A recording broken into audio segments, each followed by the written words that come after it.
Looking at the first slide, I would like to ask all my students, what all do you know about photoelectric effect?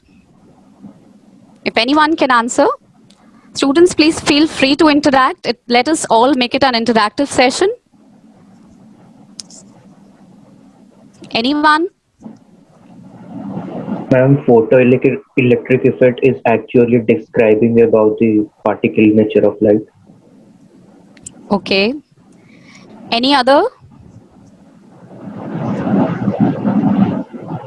Our class 12 students who have an idea of photoelectric effect, they've studied in class 11th to some extent. Anything you know about photoelectric effect? Whether we can also answer that as we are discussing about photoelectric effect, it received a Nobel Prize. Ma'am, when light of suitable frequency strikes a metal plate, then electrons eject from the metal plate, the free electrons. Great, Dhruv. Anyone else would like to add on to it?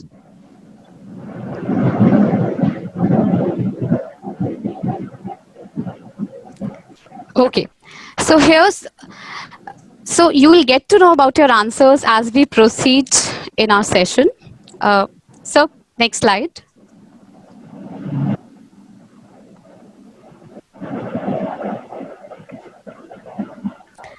So here's a glimpse of today's session. Why Nobel Prize? We know that it is considered as the most prestigious award in the world. Every year, early October, the Nobel laureates in different fields are announced. It was after Alfred Nobel who believed that people are capable of helping to improve society through knowledge, science, and humanism, and hence Nobel Prize is given. So kindly click on the slide.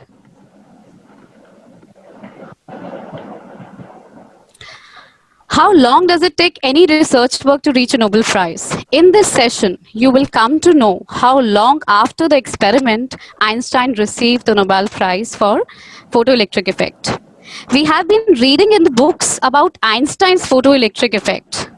Is it a work of one person only? Is it that only Einstein contributed to photoelectric effect? We are going to see in this session. And we are also going to see the stages of experimentation right from the beginning of an observation to the verification of results. And we call it to be a scientific method of performing an experiment. So next slide. Okay, one question here for you all. Albert Einstein was awarded Nobel Prize in physics for photoelectric effect, special theory of relativity, photoelectric effect and special theory of relativity, and Brownian motion. So anyone answer? Ma'am, photoelectric effect. And theory of relativity. Okay. Other students, please, we want more and more answers for this question. Okay, you can put your answers in the chat also. So student has answered photoelectric effects. Okay, some are answering photoelectric effect and special theory of relativity. A again. Okay. So is it that probably students are not aware of special theory of relativity? That is why we are getting majority of answers as A. Yes. It was not given for special theory of relativity because it gave the mathematical application, but it wouldn't be proved until around 2000. Very good point, Adit. We are going to discuss this as well. Great, Adit. Okay, so here I hand over the session to Basu sir. Basu sir, please take over. Thank you, ma'am. Respected Vice Principal ma'am, Pragya Nopani ma'am, Vani ma'am, respected teacher and dear student, very good evening to all of you. And today we are going to discuss about photoelectric effect and construction and demonstration of electroscope for photoelectric effect, and some story which are going to relate with systematic observation to our verification of theory and laws, which we call systematic scientific method.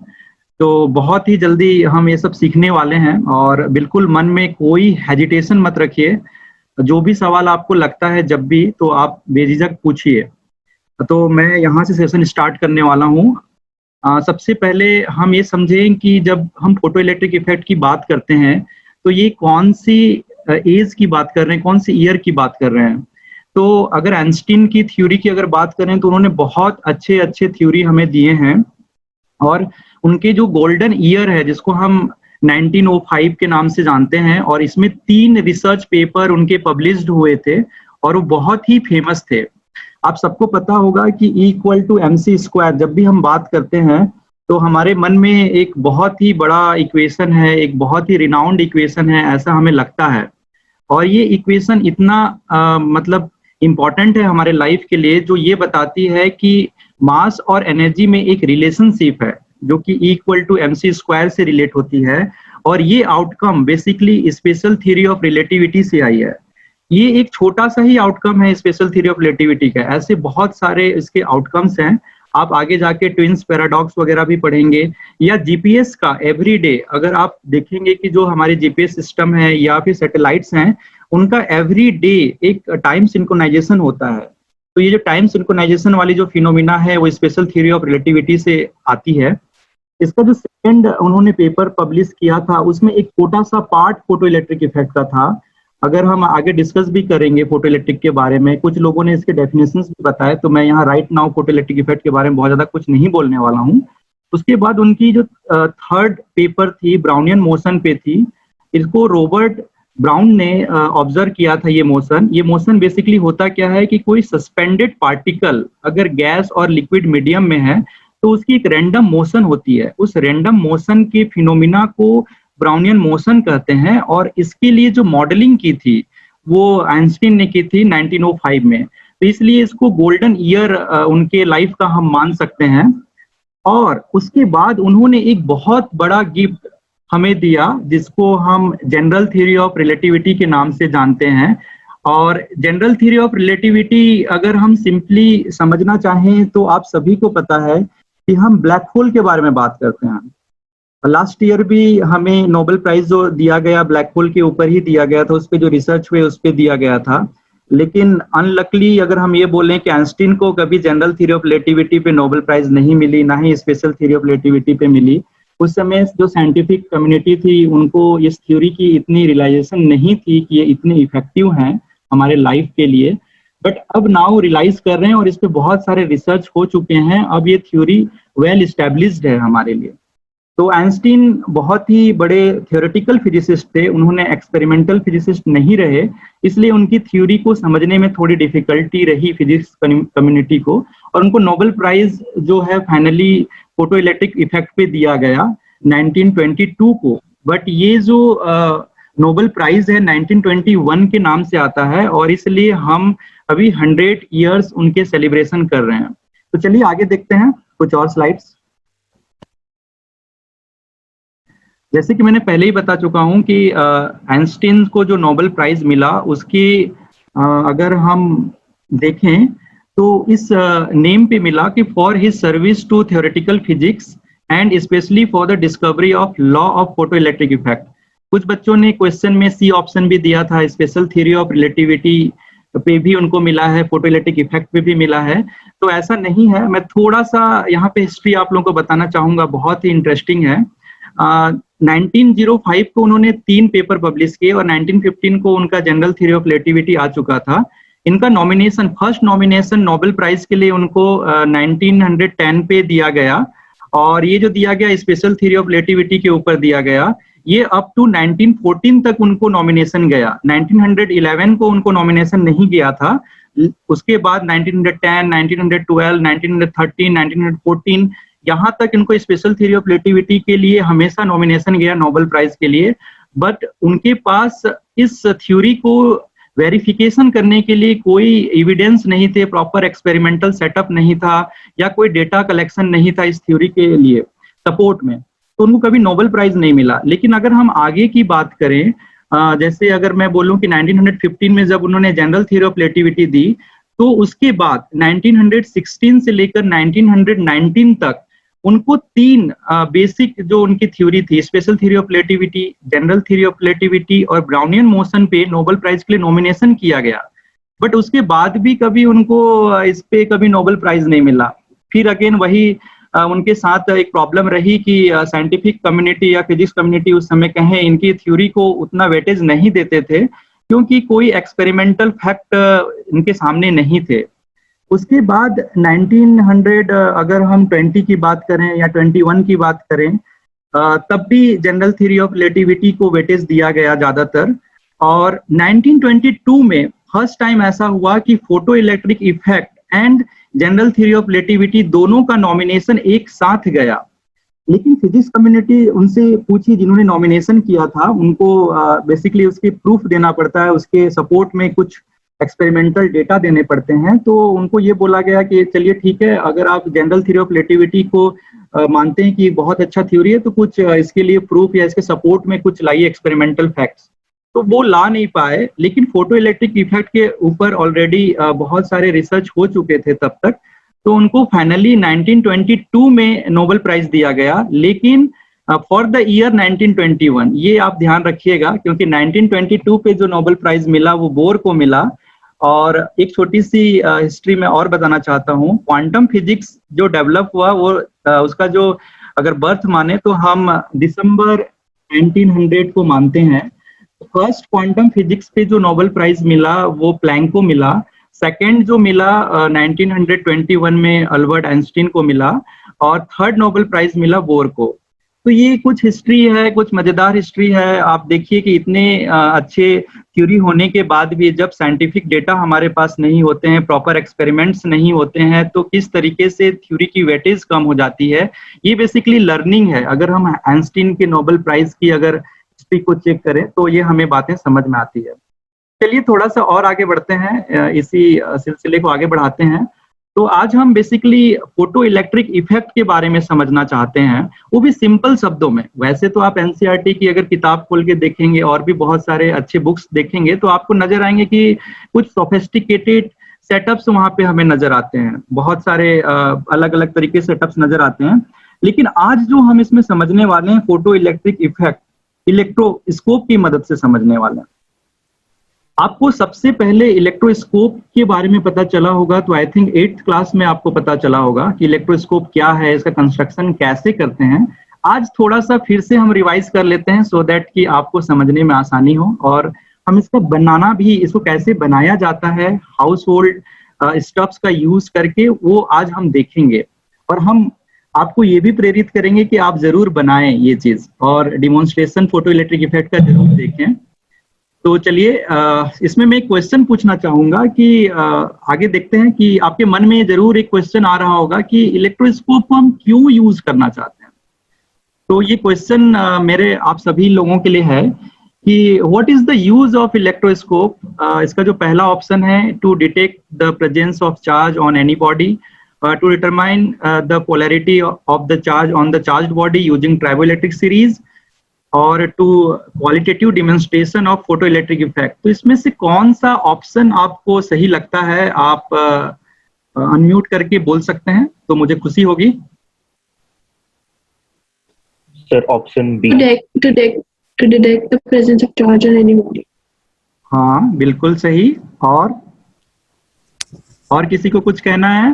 Sir to determine the polarity of charge by the triboelectric series. Correct, ये भी correct है। Yes, आप कुछ बोलना चाहते हैं? To detect the presence of charge on any body, A part. Yes, actually हमारी notion electroscope को लेकर ऐसी ही रही है कि हम जब 8th क्लास में सीखते हैं, या हम ऐसा बोलें कि 12th क्लास की जब स्टार्टिंग होती है इलेक्ट्रिसिटी की या इलेक्ट्रोस्टैटिक पार्ट की, तो उसमें इलेक्ट्रोस्कोप का यूज इतना ही लिमिटेड हमें बताया जाता है। तो हमें ऐसा लगता है कि नहीं, ये सिर्फ प्रेजेंस ऑफ चार्ज की अंडरस्टैंडिंग के लिए, उसके डिटेक्शन के लिए, बट ऐसा नहीं है।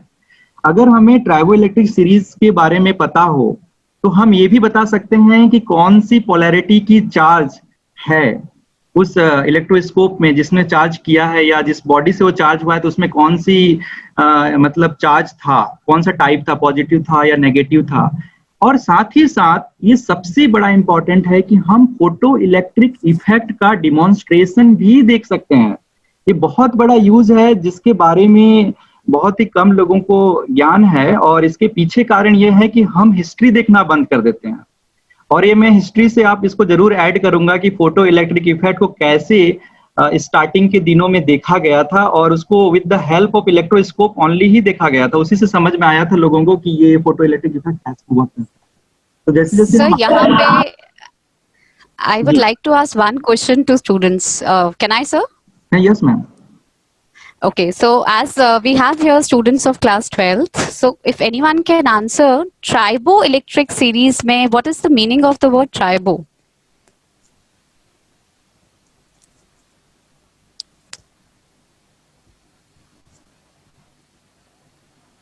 Three bodies. Okay, Shivam is saying free bodies, Shivam? Yes, ma'am. Okay, anyone else? And tendency of a body to get charged or discharged on gaining or losing of electrons. Okay, okay, anyone Due else? to rubbing. Ma'am, Due to rubbing. triboelectric series. Yes, Ma'am, beta. triboelectric series tells about a series of things that have the tendency to gain a charge, like positive. Right, sir. Fine, sir. So we'll cover further triboelectric series. I wanted to ma'am. know the understanding of students, sir. Okay ma'am, okay. Actually जब भी हम tribo electric series की बात करते हैं तो tribo का मतलब होता है रबिंग करना। ये बेसिकली एक ग्रीक वर्ड से डेराइव हुआ है। तो जब भी रबिंग की बात आती है तो अगेन ये एक मैकेनिक्स है, तो आपको दो बॉडी की जरूरत पड़ेगी। किसी भी एक बॉडी से हम रबिंग फिनोमिना नहीं देख सकते, तो हमको दो बॉडी की जरूरत है।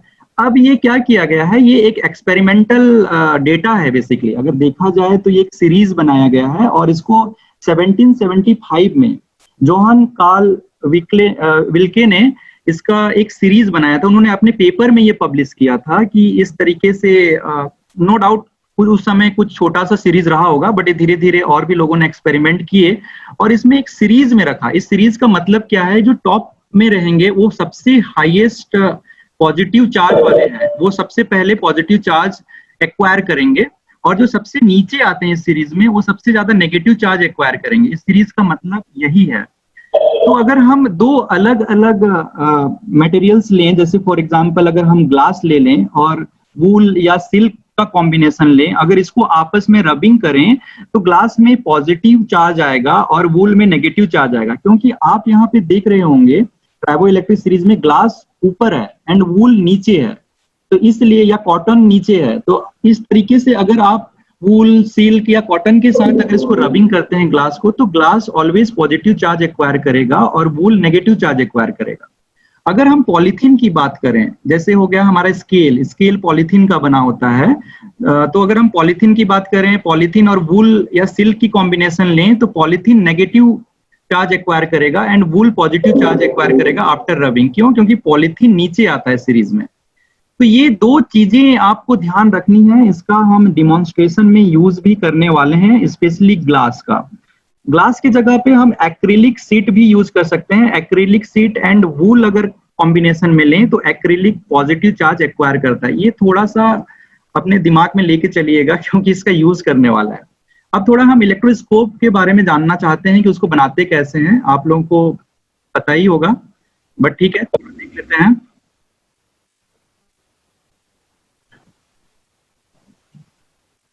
ये इलेक्ट्रोस्कोप है। इसको बनाने के लिए हम एक्चुअली होता क्या है कि हमको लगता है इलेक्ट्रोस्कोप पता नहीं बहुत बड़ा चीज है, इसका वर्ड ही इतना अच्छा लगता है कि हाँ थोड़ा बहुत साइंटिफिक लगता है, बट ये बहुत ही साधारण है। और doctor S C Verma sir always ये कहा करते हैं कि अपने किचन का यूज करो फिजिक्स का अगर एक्सपेरिमेंट करना है। किचन हमारी एक बहुत बड़ी लैब है फिजिक्स के एक्सपेरिमेंट करने के लिए। तो मैं आप लोगों को भी ये प्रेरित करूंगा कि इलेक्ट्रोस्कोप बनाने के लिए किचन में जाइए, किचन में चीजों को खोजिए कि कौन कौन सी चीजें हम इलेक्ट्रोस्कोप बनाने के लिए यूज कर सकते हैं। आप देख रहे होंगे ये स्कीमेटिक डायग्राम में मैंने एक ग्लास या फिर प्लास्टिक जार का यूज किया है। ये रेडली अवेलेबल रहता है हमारे किचन में, बहुत सारे इसमें छोटे छोटे कुछ हल्दी मसाले इस टाइप से चीजें रखने के लिए यूज करते हैं, तो आपको ये इजिली मिल जाएंगी। और साथ ही साथ यहाँ पे कंडक्टिंग वायर नजर आ रहा है, ये आपको देख रहे होंगे कंडक्टिंग वायर। ये कंडक्टिंग वायर कॉपर का हो सकता है, चाहे तो आप इसको फेरस का भी ले सकते हैं, आयरन का ले सकते हैं, चाहे तो आप इसको नट बोल्ट अरेंजमेंट से भी बना सकते हैं। तो ये कुछ भी हो सकता है, ये डिपेंडिंग ऑन यू आप इसको कैसा करना चाहते हैं। इसमें इंपॉर्टेंट चीज ये है कि इधर एक मेटालिक डिस्क है, ये डिस्क को आपको एल्यूमिनियम फॉयल, आपने देखा होगा कि इसको गोल्ड लीफ से ऐसा लिखते हैं हमारे बुक्स में, बेसिकली आप इसको एल्यूमिनियम फॉयल का भी यूज कर सकते हैं। तो ये जो एल्यूमिनियम फॉयल और डिस्क को कनेक्ट करने के लिए ये कनेक्टिंग वायर का यूज किया गया है। ये कनेक्टिंग वायर मटेरियल आप कुछ भी यूज कर सकते हैं। ये एल्यूमिनियम फॉयल कहाँ मिलेंगे आपको? तो एल्यूमिनियम फॉयल अगेन हमें किचन में अवेलेबल रहती है, हम जानते हैं कि इसको चपाती रैपिंग के लिए इसको यूज करते हैं। तो आप ये एल्यूमिनियम फॉयल का यूज कर सकते हैं, ये बहुत ही हल्का होता है और इसका छोटा सा टुकड़ा लेकर आप इसमें हुक में 2 टुकड़े को इस तरीके से फंसा सकते हैं। और आपको उसके बाद एक एक्रिलिक रॉड या फिर ग्लास रॉड की आपको जरूरत पड़ेगी, और साथ ही साथ इसको रब करने के लिए आपको सिल्क या फिर फर की जरूरत पड़ेगी, तो वो भी घर में अवेलेबल रहता है। तो आप इस तरीके से इलेक्ट्रोस्कोप बना सकते हैं। इलेक्ट्रोस्कोप तो आपका बन गया, लेकिन फोटो इलेक्ट्रिक इफेक्ट देखने के लिए कुछ और भी चीजों की जरूरत पड़ेगी, जो मीनवाइल हम समझेंगे। हम आज इसका डिमॉन्स्ट्रेशन पार्ट भी देखेंगे कि किस तरीके से मैंने जो इलेक्ट्रोस्कोप बनाया है और फोटो इलेक्ट्रिक इफेक्ट उसमें हम कैसे समझ सकते हैं, वो हम समझेंगे आगे।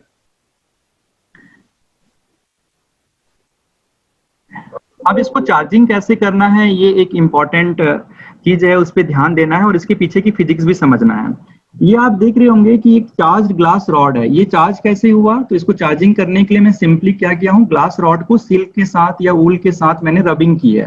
रबिंग करने के बाद मैंने ग्लास रॉड को डिस्क के पास लाया है। डिस्क के पास लाने से क्या होता है, ऑलवेज अपोजिट चार्जेस एक दूसरे को अट्रैक्ट करते हैं।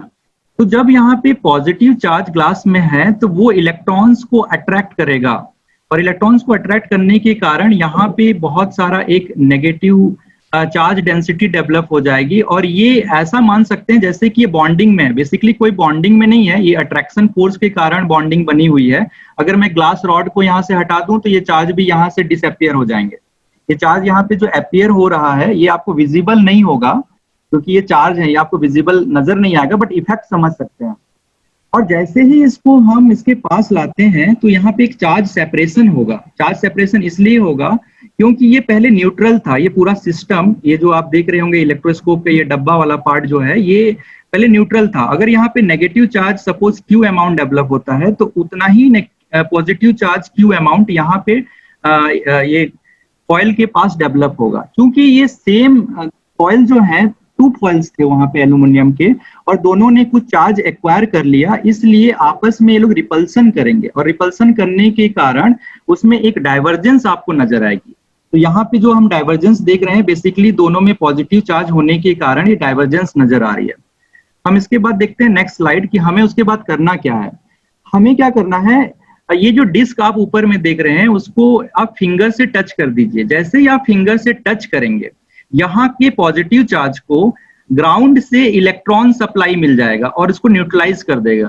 न्यूट्रलाइज करने के कारण ये कोलैप्स हो जाएंगे, और जैसे ये कोलैप्स होंगे बस आप उसके बाद इसको हटा लीजिए फिंगर को। लेकिन what about this negative charge, ये नेगेटिव चार्ज अभी भी पॉजिटिव चार्ज के अट्रैक्शन में है, इस कारण से ये कभी भी ग्राउंड में नहीं जाएंगे।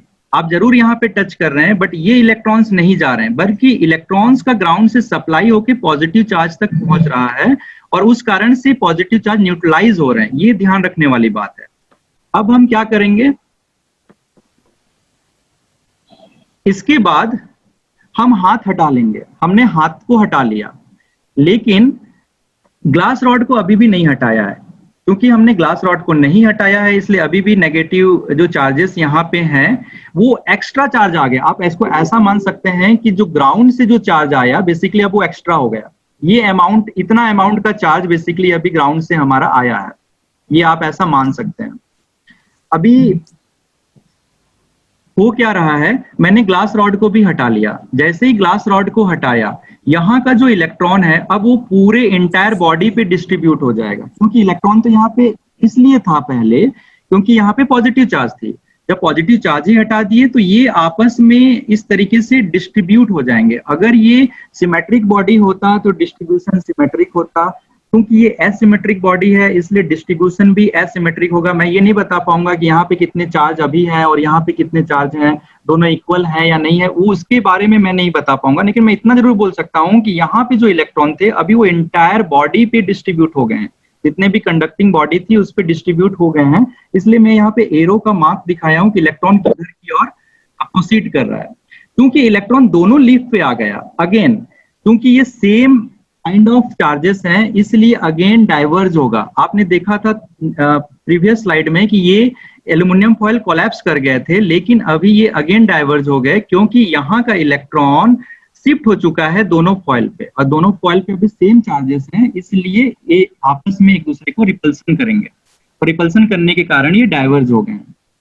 अभी इसके बाद आती है नेक्स्ट कि अब ये सेटअप जो है हमारा फोटो इलेक्ट्रिक इफेक्ट को देखने के लिए रेडी है। अब इसमें हम फोटो इलेक्ट्रिक इफेक्ट कैसे देखें और फोटो इलेक्ट्रिक इफेक्ट क्या होता है अभी हमें समझ में आएगा नेक्स्ट स्लाइड में। एक्चुअली होता क्या है, फोटो इलेक्ट्रिक इफेक्ट को देखने के लिए हमें एक रेडिएशन की जरूरत होती है। रेडिएशन की Sir, I think once someone wants to ask a question. Yes sir एक डाउट है सर। हाँ बताइए। सर हमारा जो अभी चार्ज पूरा यूनिफॉर्मली डिस्ट्रीब्यूट हुआ है सर, मतलब कि पहले जितना इलेक्ट्रॉन्स थे, मतलब जब हमने ग्राउंड को टच नहीं किया था उतने चार्जेस डिस्ट्रीब्यूट होंगे, या जो एक्स्ट्रा इलेक्ट्रॉन्स आए हैं वो भी ग्राउंड में मतलब कि पूरे बॉडी में डिस्ट्रीब्यूट हो जाएंगे? ओके, हम इसको फिर से समझते हैं। जो आपका क्वेश्चन था मैं समझ गया। आप यहाँ पे देखिए होता क्या है कि जब हम इसको टच करते हैं, आप यहाँ पे एक चीज समझिएगा, ये इसके थोड़े से पीछे स्लाइड पे जाते हैं तब समझ में आएगा। ये मान लीजिए आपका कोई यहाँ पे चार्ज है, इसका Q1 अमाउंट है मान लीजिए, ठीक है। ये Q1 अमाउंट है, उसने क्या किया यहाँ पे Q2 अमाउंट डेवलप किया माइनस में, माइनस Q2 अमाउंट यहाँ पे डेवलप हुआ, प्लस Q2 अमाउंट यहाँ पे डेवलप हुआ है, आप ऐसा मान सकते हैं। जब इसको हमने ग्राउंड से कनेक्ट किया तो यहाँ से एक माइनस Q2 अमाउंट यहाँ पे आया, क्योंकि यहाँ पे था plus Q2 amount, minus Q2 amount यहाँ पे आया और यहाँ आने के बाद न्यूट्रलाइज कर दिया, आज को जीरो कर दिया। सपोज इसको जीरो कर दिया तो यहाँ पे कितना अमाउंट बचा, माइनस Q2, और हम इस माइनस Q2 का अब ये बोल रहे हैं कि ये एक्सेस अमाउंट है इलेक्ट्रॉन का, ये एक्सेस है क्योंकि पहले न्यूट्रलाइज थे। यहाँ पे माइनस आपका डिस्क पे माइनस Q2 था, यहाँ पे प्लस Q2 था, दोनों का समेशन करेंगे तो net charge is zero, neutralize condition में था। लेकिन जैसे ही हमने इसको ग्राउंड से टच किया तो यहाँ से इलेक्ट्रॉन आके यहाँ पे न्यूट्रलाइज कर दिए, मतलब now mathematical quantity is zero here, मतलब at the place of aluminium foil, but we are getting excessive charge at the place of aluminium disc और whatever this metallic disc. यहाँ पे हम एक एक्सेसिव चार्ज फाइंड आउट कर रहे हैं और ये एक्सेसिव चार्ज का जो रीजन है that reason is coming from the ground, ये है, this is the theory behind this. तो हम ये बोलना गलत होगा कि यहाँ पे जो इलेक्ट्रॉन है वो और यहाँ पे जो इलेक्ट्रॉन न्यूट्रलाइज किए ग्राउंड के हैं या क्या, मैं उसमें डिफरेंशिएट नहीं कर पाऊंगा। हो सकता है कि यहाँ से इलेक्ट्रॉन आने के बाद यहाँ पे रह गए हो या फिर यहाँ पे आ गए हो, उस तरीके से हम उसको डिफरेंशिएट नहीं कर सकते। लेकिन मैं इतना जरूर बोल सकता हूँ कि ग्राउंड से माइनस Q2 चार्ज आया, अब वो कहाँ गया, यहाँ न्यूट्रलाइज किया या यहीं रिसाइड कर गया, ये थोड़ा बोलना डिफिकल्ट होगा। Are you getting me? Yes sir, yes sir. Clear हो गया ना आपका doubt? Yes sir. Okay, thank you. आगे चलें? Yes, sir. हाँ, तो अब मैम ये फोटो इलेक्ट्रिक इफेक्ट अभी बेसिकली हमें देखना है। तो फोटो इलेक्ट्रिक इफेक्ट के लिए जो सेटअप था वो हमारा रेडी हो चुका है। अब हमें बेसिकली एक रेडिएशन की जरूरत पड़ती है, और अगर यहाँ पे अगर हम एल्यूमिनियम या जिंक डिस्क लें और उसमें अगर हम यूवीसी रेज इंसिडेंट करें, अब ये यूवीसी रेज क्या है इसके बारे में हमें थोड़ा समझना होगा। अगर हम सिंपल भाषा में कहें तो सन से बहुत सारी रेडिएशंस आती हैं, अगर हम उसको इलेक्ट्रोमैग्नेटिक सीरीज में बहुत सारे क्लासेस में पढ़ चुके हैं, आपको पता होगा इलेक्ट्रोमैग्नेटिक वेव के नाम से भी हम उसको जानते हैं, तो उसमें बहुत सारी रेज आती हैं, एक्सरे आती हैं, गामा रेज आती हैं, यूवी भी रेज आती हैं। अगर हम नॉर्मल विजिबल लाइट की बात करें तो वो भी हमें आती हैं, तभी तो हमें सभी चीजें दिखाई देती हैं। तो ऐसे बहुत सारी उसकी स्पेक्ट्रम है, तो उसमें से एक यूवी एक स्पेक्ट्रम है, और यूवीसी की बात कर रहे हैं तो यूवी को भी 3 पार्ट्स में डिवाइड किया गया है, ए बी सी। तो ये जो यूवीसी रे, बेसिकली यहाँ पे हम किसी भी प्रकार का यूवी रे यूज कर सकते हैं, लेकिन मैंने यूवीसी स्पेशली इसलिए लिखा बिकॉज हम इसको यूज करने वाले हैं। और ये यूवीसी रेज कहाँ मिलती हैं, तो आपको पता होगा कि जितने भी वाटर प्यूरिफायर है उस पे एक बल्ब लगा होता है, और वहां पे हमें ब्लू या ग्रीन कलर की एक लाइट इमिट होती हुई नजर आती है, बेसिकली या वायलेट कलर के हम बोलें, तो ये जो है वो वही यूवीसी है, और ये बैक्टीरिया को डिस्ट्रॉय करने के लिए यूज किया जाता है। तो ये यूवीसी रे हमारे लिए बहुत ही इजीली अवेलेबल है। अगेन हम किचन में झांक के देखें तो वहां पे हमें वो बल्ब नजर आएगा, चाहे तो आप वहां से निकाल लीजिए या नया परचेज कर लीजिए, और उसके साथ एडाप्टर भी आता है। ये इजीली अवेलेबल है अमेजन में या फ्लिपकार्ट में, हार्डली 200 से लेकर 300 रुपीज के रेंज में आती हैं। आप उसको घर में भी बना सकते हैं, लेकिन इसको यूज करने के लिए कुछ प्रिकॉशंस की जरूरत पड़ती है। आप गॉगल्स का यूज करिए या फिर आप हैंड ग्लव्स का यूज करके ही इसको यूज करिए, क्योंकि ये ओवरऑल यूवी है और यूवी डेंजर होते हैं स्किन के लिए। तो इन सभी चीजों का ध्यान में रखते हुए हमें इसका यूज करना है। तो हमको इसको यूज कैसे करना है, हमें अगर सपोज यहाँ पे एल्यूमिनियम डिस्क या जिंक डिस्क, ये 2 मेटल को मैं फोकस कर रहा हूं, आप इसको ध्यान में रखें, ये इंपॉर्टेंट है हमारे लिए कुछ फिनोमिना को समझने के लिए। मैं इसको पीछे आगे डिस्क्राइब करूंगा। तो अगर मान लीजिए मैंने ये डिस्क एल्यूमिनियम का लिया हुआ है या जिंक का लिया हुआ है, और इस पे अगर मैं यूवीसी रेज इंसिडेंट कर रहा हूं, तो मैं क्या देखता हूं, थोड़े देर बाद ये कोलैप्स करने लगते हैं। ये जो लीव्स हैं ये कोलैप्स करने लगते हैं। तो सिंपल सी बात है, अगर लीव्स कोलैप्स कर रहे हैं तो उसके 2 ही कारण हो सकते हैं। या तो यहाँ पे किसी तरीके से पॉजिटिव चार्ज आ जाए तो ये कोलैप्स कर सकता है, या फिर यहाँ से इलेक्ट्रॉन निकल ही जाए, इस तरीके से यहाँ से इलेक्ट्रॉन का ट्रांसमिशन होकर प्लेट तक पहुंचे और प्लेट से ये इमिट हो जाए, तभी ये पॉसिबल हो सकता है, अदरवाइज ये कोलैप्स हो ही नहीं सकता। तो यहाँ पे होता क्या है कि हम ये इफेक्ट देखते हैं कि जैसे ही यहाँ पे यूवीसी रेज डालते हैं, वैसे टेक्निकली स्पीकिंग तो 10 टू द पावर -19 सेकंड्स में ये फिनोमिना हो जानी चाहिए फोटो इलेक्ट्रिक इफेक्ट की, और यहाँ से इलेक्ट्रॉन्स निकल जाने चाहिए, इजेक्ट हो जाने चाहिए। तो आप देखेंगे कि जैसे ही रे यहाँ पे आती है, इलेक्ट्रॉन का इजेक्शन चालू हो जाता है और ये धीरे धीरे कोलैप्स होना चालू हो जाता है। ये डिमॉन्स्ट्रेशन भी हम देखेंगे जिंक प्लेट के ऊपर। तो ये ध्यान रखिएगा। एंड दिस इफेक्ट इज, शुरुआत में ही जब वानी मैम ने क्वेश्चन पूछा था कि what is photo electric effect, तो किसी बंदे ने इसका आंसर यही दिया था कि this is nothing but the emission of electron from the metal surface. But इसके कुछ कंडीशंस होते हैं, और उस कंडीशंस को भी हम समझेंगे आफ्टर डिमॉन्स्ट्रेशन। तो अभी तक किसी को कोई डाउट आप पूछ सकते हैं,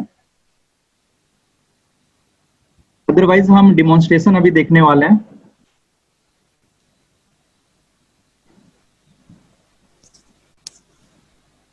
Vani ma'am, So we go ahead with the demonstration. Demonstration ही देखें। ठीक है मैम, अभी हम स्टार्ट हाँ, करेंगे डिमॉन्स्ट्रेशन देखना। Sir, I'll tell the students to pin your video. हाँ मैम, अनंता आपका- पटेल मेरे साथ हैं एक्चुअली। हाँ जी सर। ये जो वीडियो है हम लैपटॉप का बहुत ही अच्छा नहीं है, जिससे हम क्लैरिटी से नहीं देख सकते, तो मोबाइल ठीक की है। हेल्प से वो इसको शूट कर रहे हैं। तो अनंता को ठीक सभी है, सर। पिन कर लें। All are Okay, all the requested to pin students? Mister Ananta. Right, sir.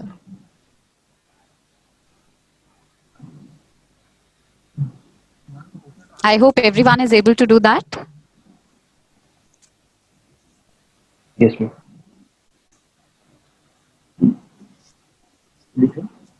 Ma'am ये दिख रहा है, इलेक्ट्रोस्कोप दिख रहा है।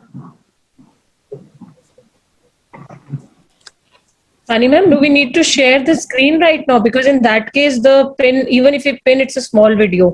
Yes, Oh. ma'am. I just figured out that. Sir, अगर आप अपना अभी PPT जो है वो stop कर दें sharing, and then Ananta sir को हम pin कर पाएंगे, right, Alka ma'am? Yes, ma'am. Yeah, that will be better. Yes, sir. Yeah, now it is very good. Yeah. No, it's visible. ठीक है मैम, ठीक है, shall we start? हाँ जी. Alka ma'am, now everyone can pin.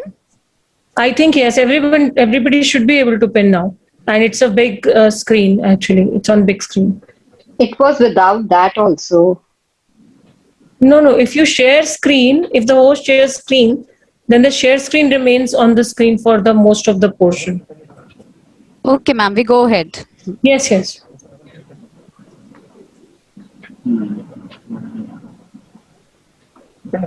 Yes, sir, we can start.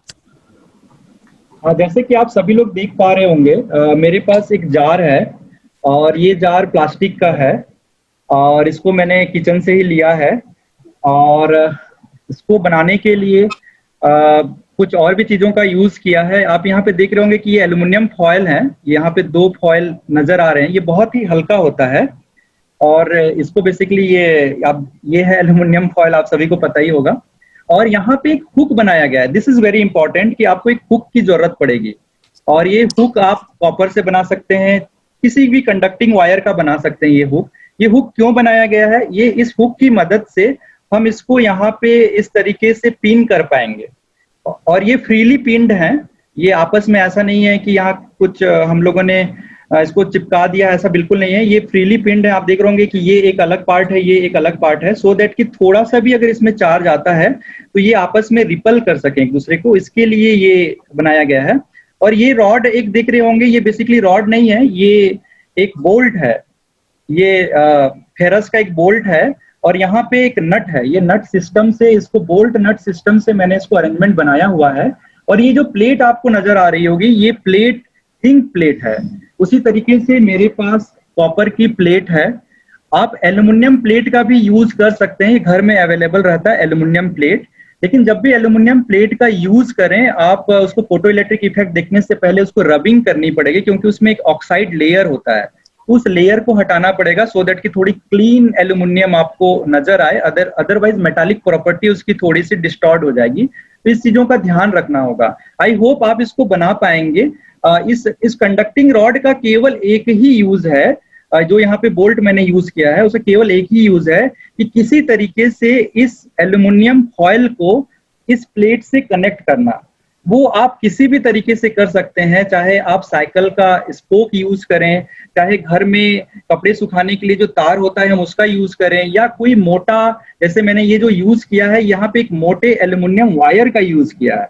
तो आप किसी भी तरीके से इस बेसिकली इस डिस्क को या फिर इस प्लेट को एल्युमिनियम फॉयल से कनेक्ट कर लीजिए, बस उतना ही काम है। और इसको हम यहाँ पे इस तरीके से बहुत ही अच्छे तरीके से इसको रख दें ऐसे धीरे से। तो ये हमारा इलेक्ट्रोस्कोप तैयार है। अभी ये कंप्लीट इलेक्ट्रोस्कोप तैयार है, लेकिन फोटो इलेक्ट्रिक इफेक्ट देखने के लिए कुछ और चीजों की जरूरत पड़ेगी। मेरे पास ग्लास रॉड नहीं था, तो मैंने अपने ऑफिस से, ये नेम प्लेट के लिए यूज करते हैं एक्रेलिक का, तो मैंने ये ले लिया। ये इसको आप यूज कर सकते हैं। और ये व्हाइट बोर्ड मिटाने के लिए या ब्लैक बोर्ड मिटाने के लिए एक सिल्क का या फिर एक रबिंग करने के लिए क्लॉथ है, बेसिकली उसका मैंने यूज कर लिया है। तो इन सबको basically photo electric effect demonstration देखने के लिए काफी है। आपको साथ ही साथ एक यूवीसी रेज डेवलप करने का इक्विपमेंट चाहिए। ये बेसिकली पेपर सैनिटाइजर है, क्योंकि आजकल ऑफिस में हमें पेपर सैनिटाइजेशन करने की बहुत जरूरत पड़ रही है, तो हम इसका यूज करते हैं। और इसमें एक बल्ब है, आप चाहें तो उस बल्ब को मार्केट से खरीद के और उसके साथ एडाप्टर को यूज करके इसको बना सकते हैं। बहुत ही लोगों ने इसको बनाया है और वो हार्डली 200-300 पे बन जाता है। क्योंकि इसको मुझे इंडस्ट्रियल यूज करना था, इसलिए मैंने इसको परचेज ही कर लिया। और ये काफी सोफिस्टिकेटेड है, इसमें हजार्ड का थोड़ा सा चांस कम है। तो ये यूवी का जब भी यूज करें, आप प्रॉपर गॉगल्स का और ये जो सेफ्टी ग्लव्स हैं इसका जरूर यूज करें, क्योंकि इसके बिना करना थोड़ा रिस्की हो सकता है। इस तरीके से हमने इलेक्ट्रोस्कोप बनाना तो सीख गया है। अब इसका थोड़ा सा डिमॉन्स्ट्रेशन कर लें। डिमॉन्स्ट्रेशन करते समय थोड़ा सा कुछ चीजों के ध्यान रखना होगा। आप देख रहे होंगे कि जो अभी मेरा ये फॉयल है, वो फॉयल थोड़ा सा डाइवर्ज हो गया है। डाइवर्ज इसलिए हो गया है क्योंकि ये बहुत ही ज्यादा पतला है, तो इसको प्रॉपर प्रेसिंग करके पैरेलल रखना होता है, सो दैट कि इफेक्ट को हम समझ सकें।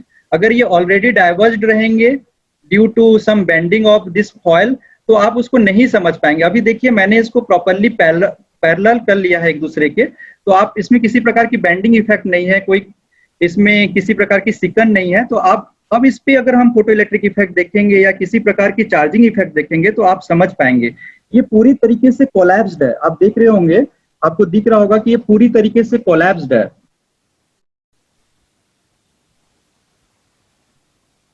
ठीक है, मैंने इसको टाइट कर दिया है। यहाँ पे ये प्लेट है जिंक का, ये ध्यान रखिए ये जिंक का प्लेट है, ये इंपॉर्टेंट है, मैं बार बार इस पे स्ट्रेस दे रहा हूं कि ये जिंक का प्लेट है। क्योंकि अगर अलग अलग आप अगर ये सोचेंगे कि मैं इसकी जगह सिल्वर प्लेट डाल दूं तो क्या होगा, तो कुछ हो सकता है, हम आगे देखेंगे उसके बारे में। अभी इसके लिए डिमॉन्स्ट्रेशन देखते हैं कि इसको किस तरीके से चार्ज करते हैं। तो अगेन मैंने अभी ट्राइबो इलेक्ट्रिक सीरीज की जो बातें की थी, अभी आप उसका प्रैक्टिकल डिमॉन्स्ट्रेशन दिखा रहा हूँ। ये याद रखिए मेरे पास ग्लास रॉड नहीं है, इसलिए मैंने ये एक्रेलिक सीट का यूज किया है, और ये मेरे पास सिल्क है या कोई भी क्लॉथ है, समझ जाइए। मैं इसमें रबिंग कर रहा हूँ इस तरीके से।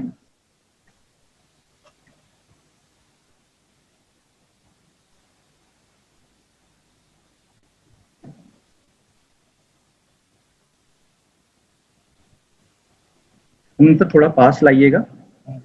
ये रबिंग हो चुका है, अब मैं इसको पास ला रहा हूं। अब ध्यान से देखिएगा फॉयल पे कि क्या इफेक्ट आ रहे हैं। आपको फॉयल डाइवर्जिंग होती हुई नजर आ रही होगी। मैं इसको दूर ले जा रहा हूँ, फिर अगेन कन्वर्ज हो रहा है। आप यहाँ पे अनंत स्पेस दीजिए। ये देखिए डाइवर्जिंग हो रही है, फिर कन्वर्ज हो रहा है। मैम विजिबल है ना? Yes, sir. Yes, sir. ये देखिए ये अगेन डाइवर्ज हो रहा है।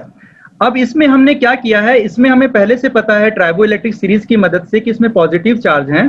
तो आप ऐसा एज्यूम कर सकते हैं कि यहाँ पे जो चार्ज डेवलप हुआ है, अभी नेगेटिव चार्ज डेवलप हुआ है, वो अट्रैक्शन के कारण, इलेक्ट्रोस्टैटिक अट्रैक्शन के कारण यहाँ पे जो चार्ज डेवलप हुए हैं, नेगेटिव चार्ज डेवलप हुए हैं, और यहाँ पे अभी पॉजिटिव चार्ज है। यहाँ पे पॉजिटिव चार्ज है। अब हम स्टेप नंबर 2 करने वाले हैं। मैं इसको अभी अपने फिंगर से ग्राउंड करने वाला हूं। आप ध्यान रखें इस स्टेज को, मैं अपने फिंगर से इसको ग्राउंड करने वाला हूं। और अनंता आप नीचे पे उनको दिखाइए फॉयल के ऊपर। विजिबल है सर।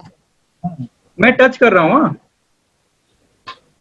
ये देखिए मैंने जैसे ही टच किया, ग्राउंड से इसको इलेक्ट्रॉन मिल गया, और इलेक्ट्रॉन मिलने के कारण फॉयल कोलैप्स हो गए। अब मैं अपना हैंड हटा रहा हूं, मैंने हैंड हटा दिया। आप उस स्लाइड को याद रखिए जब मैंने ग्राउंडिंग स्टेज को हटा दिया था, और अभी भी मेरे पास ग्लास रॉड या एक्रेलिक रॉड इस पे अपना अट्रैक्शन बनाए हुए हैं। इलेक्ट्रॉन्स का अभी भी यहाँ पे एक बाइंडिंग काइंड ऑफ चीज है। अब मैं क्या करूंगा, अब इस एक्रेलिक सीट को हटा रहा हूं। अब देखिए कि यहाँ पे जो इलेक्ट्रॉन्स थे, वो इलेक्ट्रॉन्स कहाँ गए? वो इलेक्ट्रॉन्स कुछ अभी भी यहाँ प्रेजेंट हैं, और कुछ इस रॉड में है, और कुछ जो हैं वो एल्युमिनियम फॉयल में आ चुके हैं। क्योंकि एल्युमिनियम फॉयल में अभी भी सेम काइंड ऑफ चार्जेस हैं, इसलिए ये डाइवर्ज कंडीशन में है। अब हम देखेंगे the famous experiment photo electric effect. और फोटो इलेक्ट्रिक इफेक्ट जो स्टार्टिंग के डेज थे उसमें इसको हॉल वॉक इफेक्ट के नाम से जानते थे, और बाद में इसको फोटो इलेक्ट्रिक इफेक्ट के नाम दिया गया। तो चलिए अभी हॉल वॉक इफेक्ट या फोटो इलेक्ट्रिक इफेक्ट को देखते हैं, उसका डिमॉन्स्ट्रेशन करते हैं। इसके लिए चूंकि मेरे पास ऑलरेडी बाय नेचुरल एक गॉगल है, तो मैं गॉगल पहन नहीं रहा हूं, बट आप जरूर पहने। और लेकिन मैं ग्लव्स का यूज करूंगा। ये मैं ग्लव्स पहन रहा हूं अपनी सेफ्टी के लिए, बट इतने डरने वाली कोई बात नहीं है। इसमें बहुत ज्यादा कुछ होगा नहीं, ये बैक्टीरिया मारने के लिए है। छोटा मोटा बैक्टीरिया अगर आपके हैंड में भी रहे कोरोना वाले तो मर जाएंगे। ये लाइटर नोट पे था। तो चलिए अभी डिमॉन्स्ट्रेशन देखते हैं। आप ये मेरे पास अभी यूवीसी लाइट आएगी, आप अनंत यहाँ पे कंसंट्रेट करिएगा। It's visible, sir.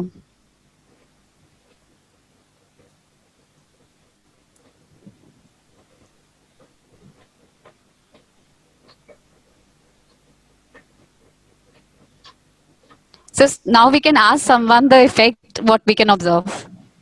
Yes, ma'am. So if anyone would like to speak here, what we are observing, because sir has already explained in the schematic slides. It has collapsed again. Right, it has collapsed, and the reason for collapsing. The electrons emit out of the plate. Correct. Correct. वानी ma'am probably हम लोग Not only from successful the हो गए plate, but also बच्चों को from समझ में आ the गया लग leaf. रहा है Yeah. The Uh, electrons not only from the plate, but also from the leaves, because they were Yes. ultimately from the leaves. Yeah. Yes. ठीक है So that is how अभी- the leaves are collapsing. अभी same मेरे पास अभी copper plate है, थोड़ा सा copper plate की भी अंडरस्टैंडिंग ले लेते हैं कि मेरे पास एक कॉपर प्लेट है, मैं कॉपर प्लेट को इसके ऊपर रखने वाला हूँ। वैसे तो मुझे रिमूव कर देनी चाहिए अर्लियर प्लेट को, बट चलेगा, दोनों सेम साइज के हैं तो बहुत ज्यादा इफेक्ट नहीं आएगा ओवरलैपिंग का।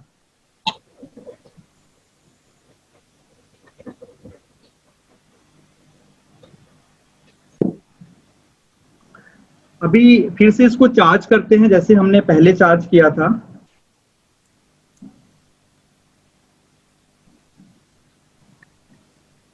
मैं इसको अगेन चार्ज कर रहा हूं।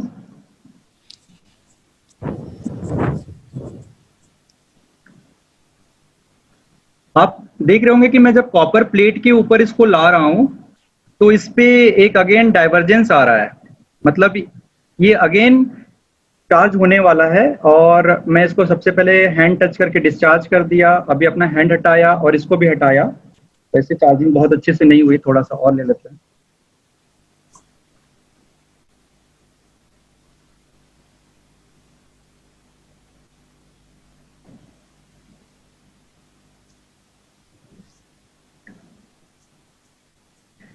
आप देख पा रहे होंगे कितना अच्छे से चार्ज हुआ है हमारा इलेक्ट्रोस्कोप, और ये बहुत ही ज्यादा अच्छा लगता है जब कोई एक्सपेरिमेंट अपने आंखों के सामने इतना अच्छा परफॉर्म होता है। तो यहाँ पे इलेक्ट्रॉन्स बेसिकली अभी क्या हुए हैं कि ये जो प्लेट है कॉपर प्लेट वो भी नेगेटिवली चार्ज्ड है एंड ये फॉयल भी नेगेटिवली चार्ज्ड है। अब अगेन हम इस पे यूवी रेज डालने वाले हैं और उसके बाद इफेक्ट देखने वाले हैं कि क्या होता है, तो इसको थोड़ा ध्यान दीजिए।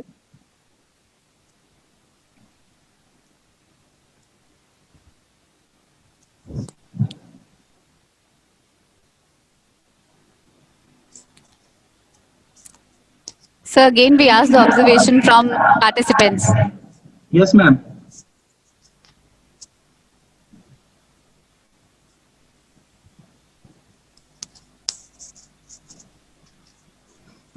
Anyone?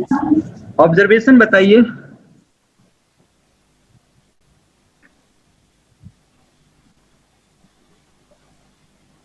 Anyone, Sir, please? the divergence has got reduced. Reduce तो बहुत ज्यादा नहीं हुआ, थोड़ा मोड़ा हुआ। सही बोल रहे हैं आप, रिड्यूस थोड़ा सा हुआ है बट बहुत ज्यादा नहीं हुआ है। The loss was not that much as it was being seen in case of zinc. Yes yes yes, ठीक है। तो इस पे थोड़ा सा अभी मैं फिर से स्लाइड शेयर करना चाहूंगा और अगेन डिस्कशन को थोड़ा सा आगे बढ़ाएं। पैसेंस रखिए। अच्छा लग रहा है ना आप लोगों को? थोड़ा फीडबैक दे दीजिए ताकि हमें भी लगे कि हाँ कुछ अच्छा बता पा रहे हैं। Yes, sir. Very interesting. Yes, sir. ठीक है, ओके। ठीक है, हमने अभी दो अलग अलग मेटल को यूज किया बेसिकली, और उस दोनों मेटल्स को यूज करने के बाद हमें कुछ अंडरस्टैंडिंग आई, और उसमें क्या अंडरस्टैंडिंग आई अभी थोड़ा देखते हैं। अभी जो इसमें जब भी हम कोई एक्सपेरिमेंट करते हैं तो उसके कुछ फैक्ट्स पता होने चाहिए। तो अभी हमने क्या क्या यूज किया उसको समझने की कोशिश करते हैं। वेवलेंथ ऑफ यूवीसी रेज, वैसे तो वेवलेंथ आप लोगों को पता होगा कि जब भी हम अभी बात कर रहे हैं इलेक्ट्रोमैग्नेटिक वेव की, यूवी क्या है? एक इलेक्ट्रोमैग्नेटिक वेव है। विजिबल लाइट भी क्या है? एक इलेक्ट्रोमैग्नेटिक वेव है। तो जब भी हम वेव की बात करेंगे तो उसकी वेवलेंथ की भी बात करेंगे। तो उसमें एक वेवलेंथ है और वेवलेंथ इसकी 254 नैनोमीटर की है। तो इसमें एनर्जी ऑफ फोटोन, अब फोटोन क्या चीज है थोड़ा अभी थोड़े देर के लिए अपने माइंड में बस लेके चलिए, क्योंकि आगे हम इसके बारे में अच्छे से पढ़ने वाले हैं कि व्हाट इज फोटोन। तो energy of photon 4.88 electron volt. मैं बेसिकली ये समझाना चाहता हूं आपको कि जो भी रेज आती है, चाहे विजिबल रेज आए, चाहे यूवी रेज आए, चाहे एक्सरे आए, सबकी एक एनर्जी रहती है। वो एनर्जी जो होती है उसकी फ्रीक्वेंसी या फिर उसके वेवलेंथ से हम डिफाइन कर सकते हैं। तो तो ये जो एनर्जी है दैट इज दिस यूवीसी जो हमने यूज किया उसकी एनर्जी है 4.88 इलेक्ट्रॉन वोल्ट। अब मेरा नेक्स्ट क्वेश्चन ये है कि हमने क्यों फोकस किया था कि हमें जिंक चाहिए या कॉपर चाहिए या एल्यूमिनियम चाहिए।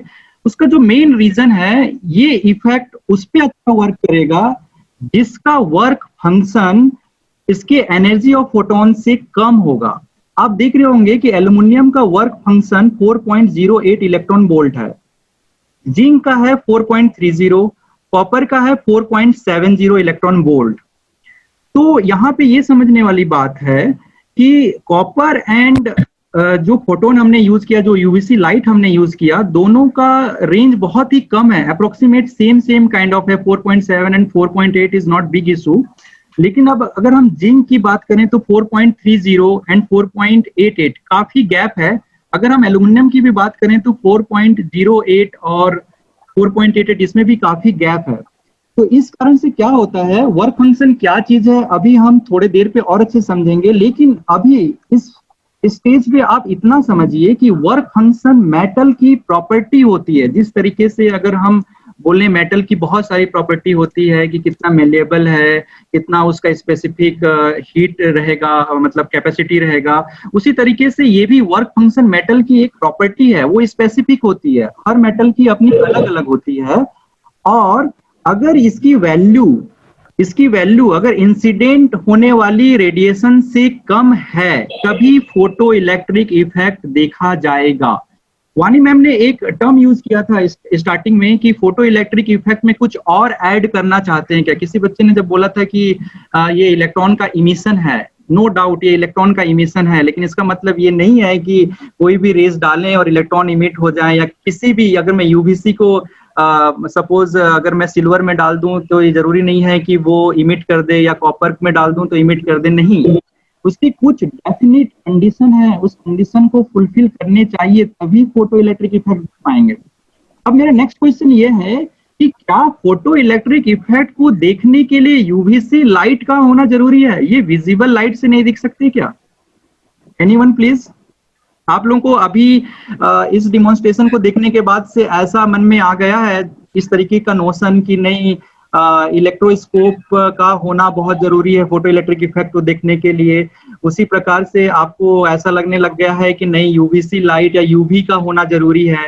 तो बेसिकली ये सब नोशन को दूर करना है, आज के जो सेशन है उसका यही पर्पस है हमारा।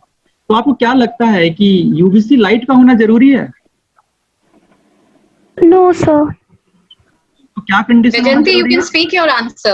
So, any light which has a higher frequency than the threshold frequency of the metal can be used. हाँ, ये बहुत ही अच्छा आंसर है। And what about the threshold frequency, वो work function and threshold frequency में क्या रिलेशनशिप है, आप बता पाएंगे? So, threshold frequency into Planck's constant is work function. Correct, very nice, very nice. आपको शायद फोटो इलेक्ट्रिक इफेक्ट के बारे में पता है।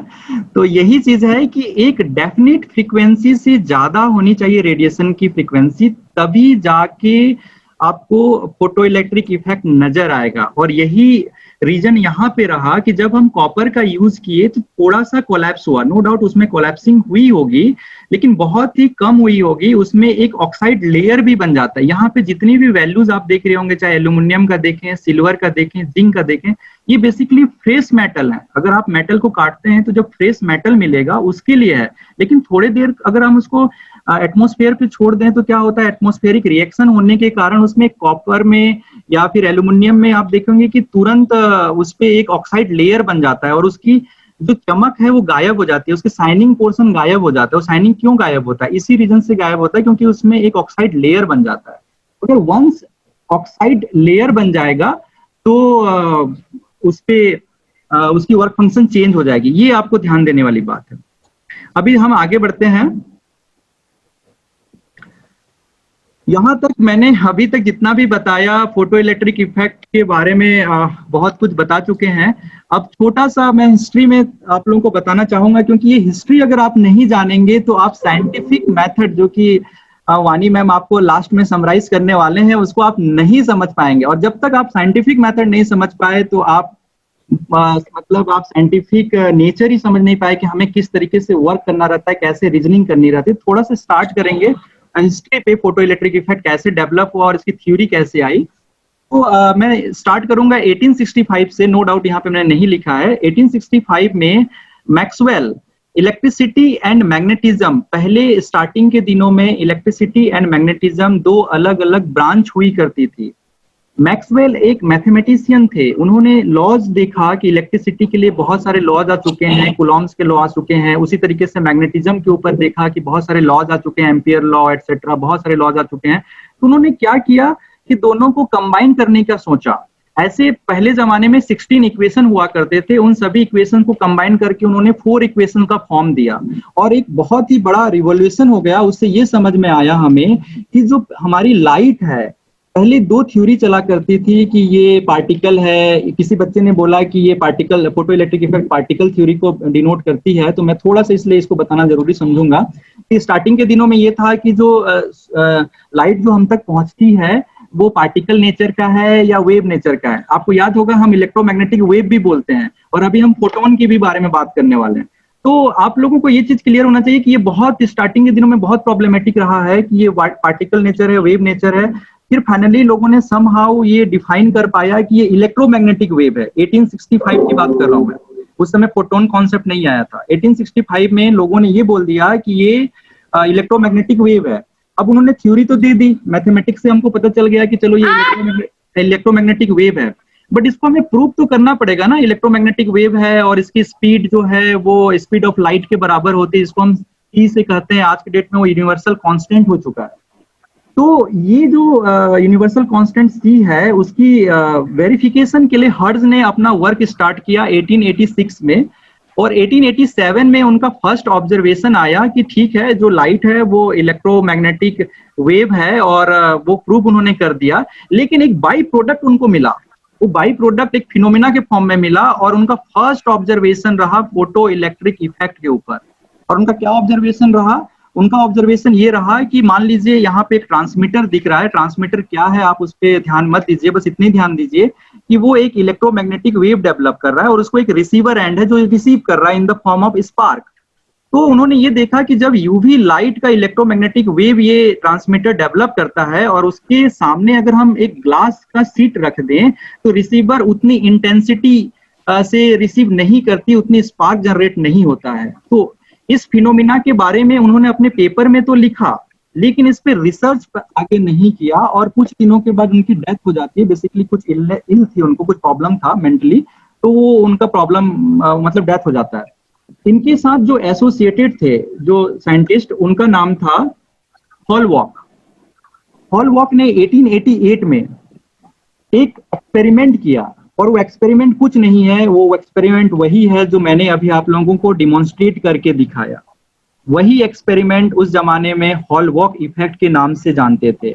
इस एक्सपेरिमेंट से ये तो समझ में आ गया कि इस तरीके से इफेक्ट होती है जब यूवी रेज को जिंक के ऊपर डाला जाता है। तो इस तरीके से जो घटना हमने देखा अभी कि कोलैप्स होना या फिर कन्वर्ज होना, ये वाली जितनी भी घटना हमने देखा, वो घटना उन्होंने हॉलवॉक ने 1888 में ही देखा था।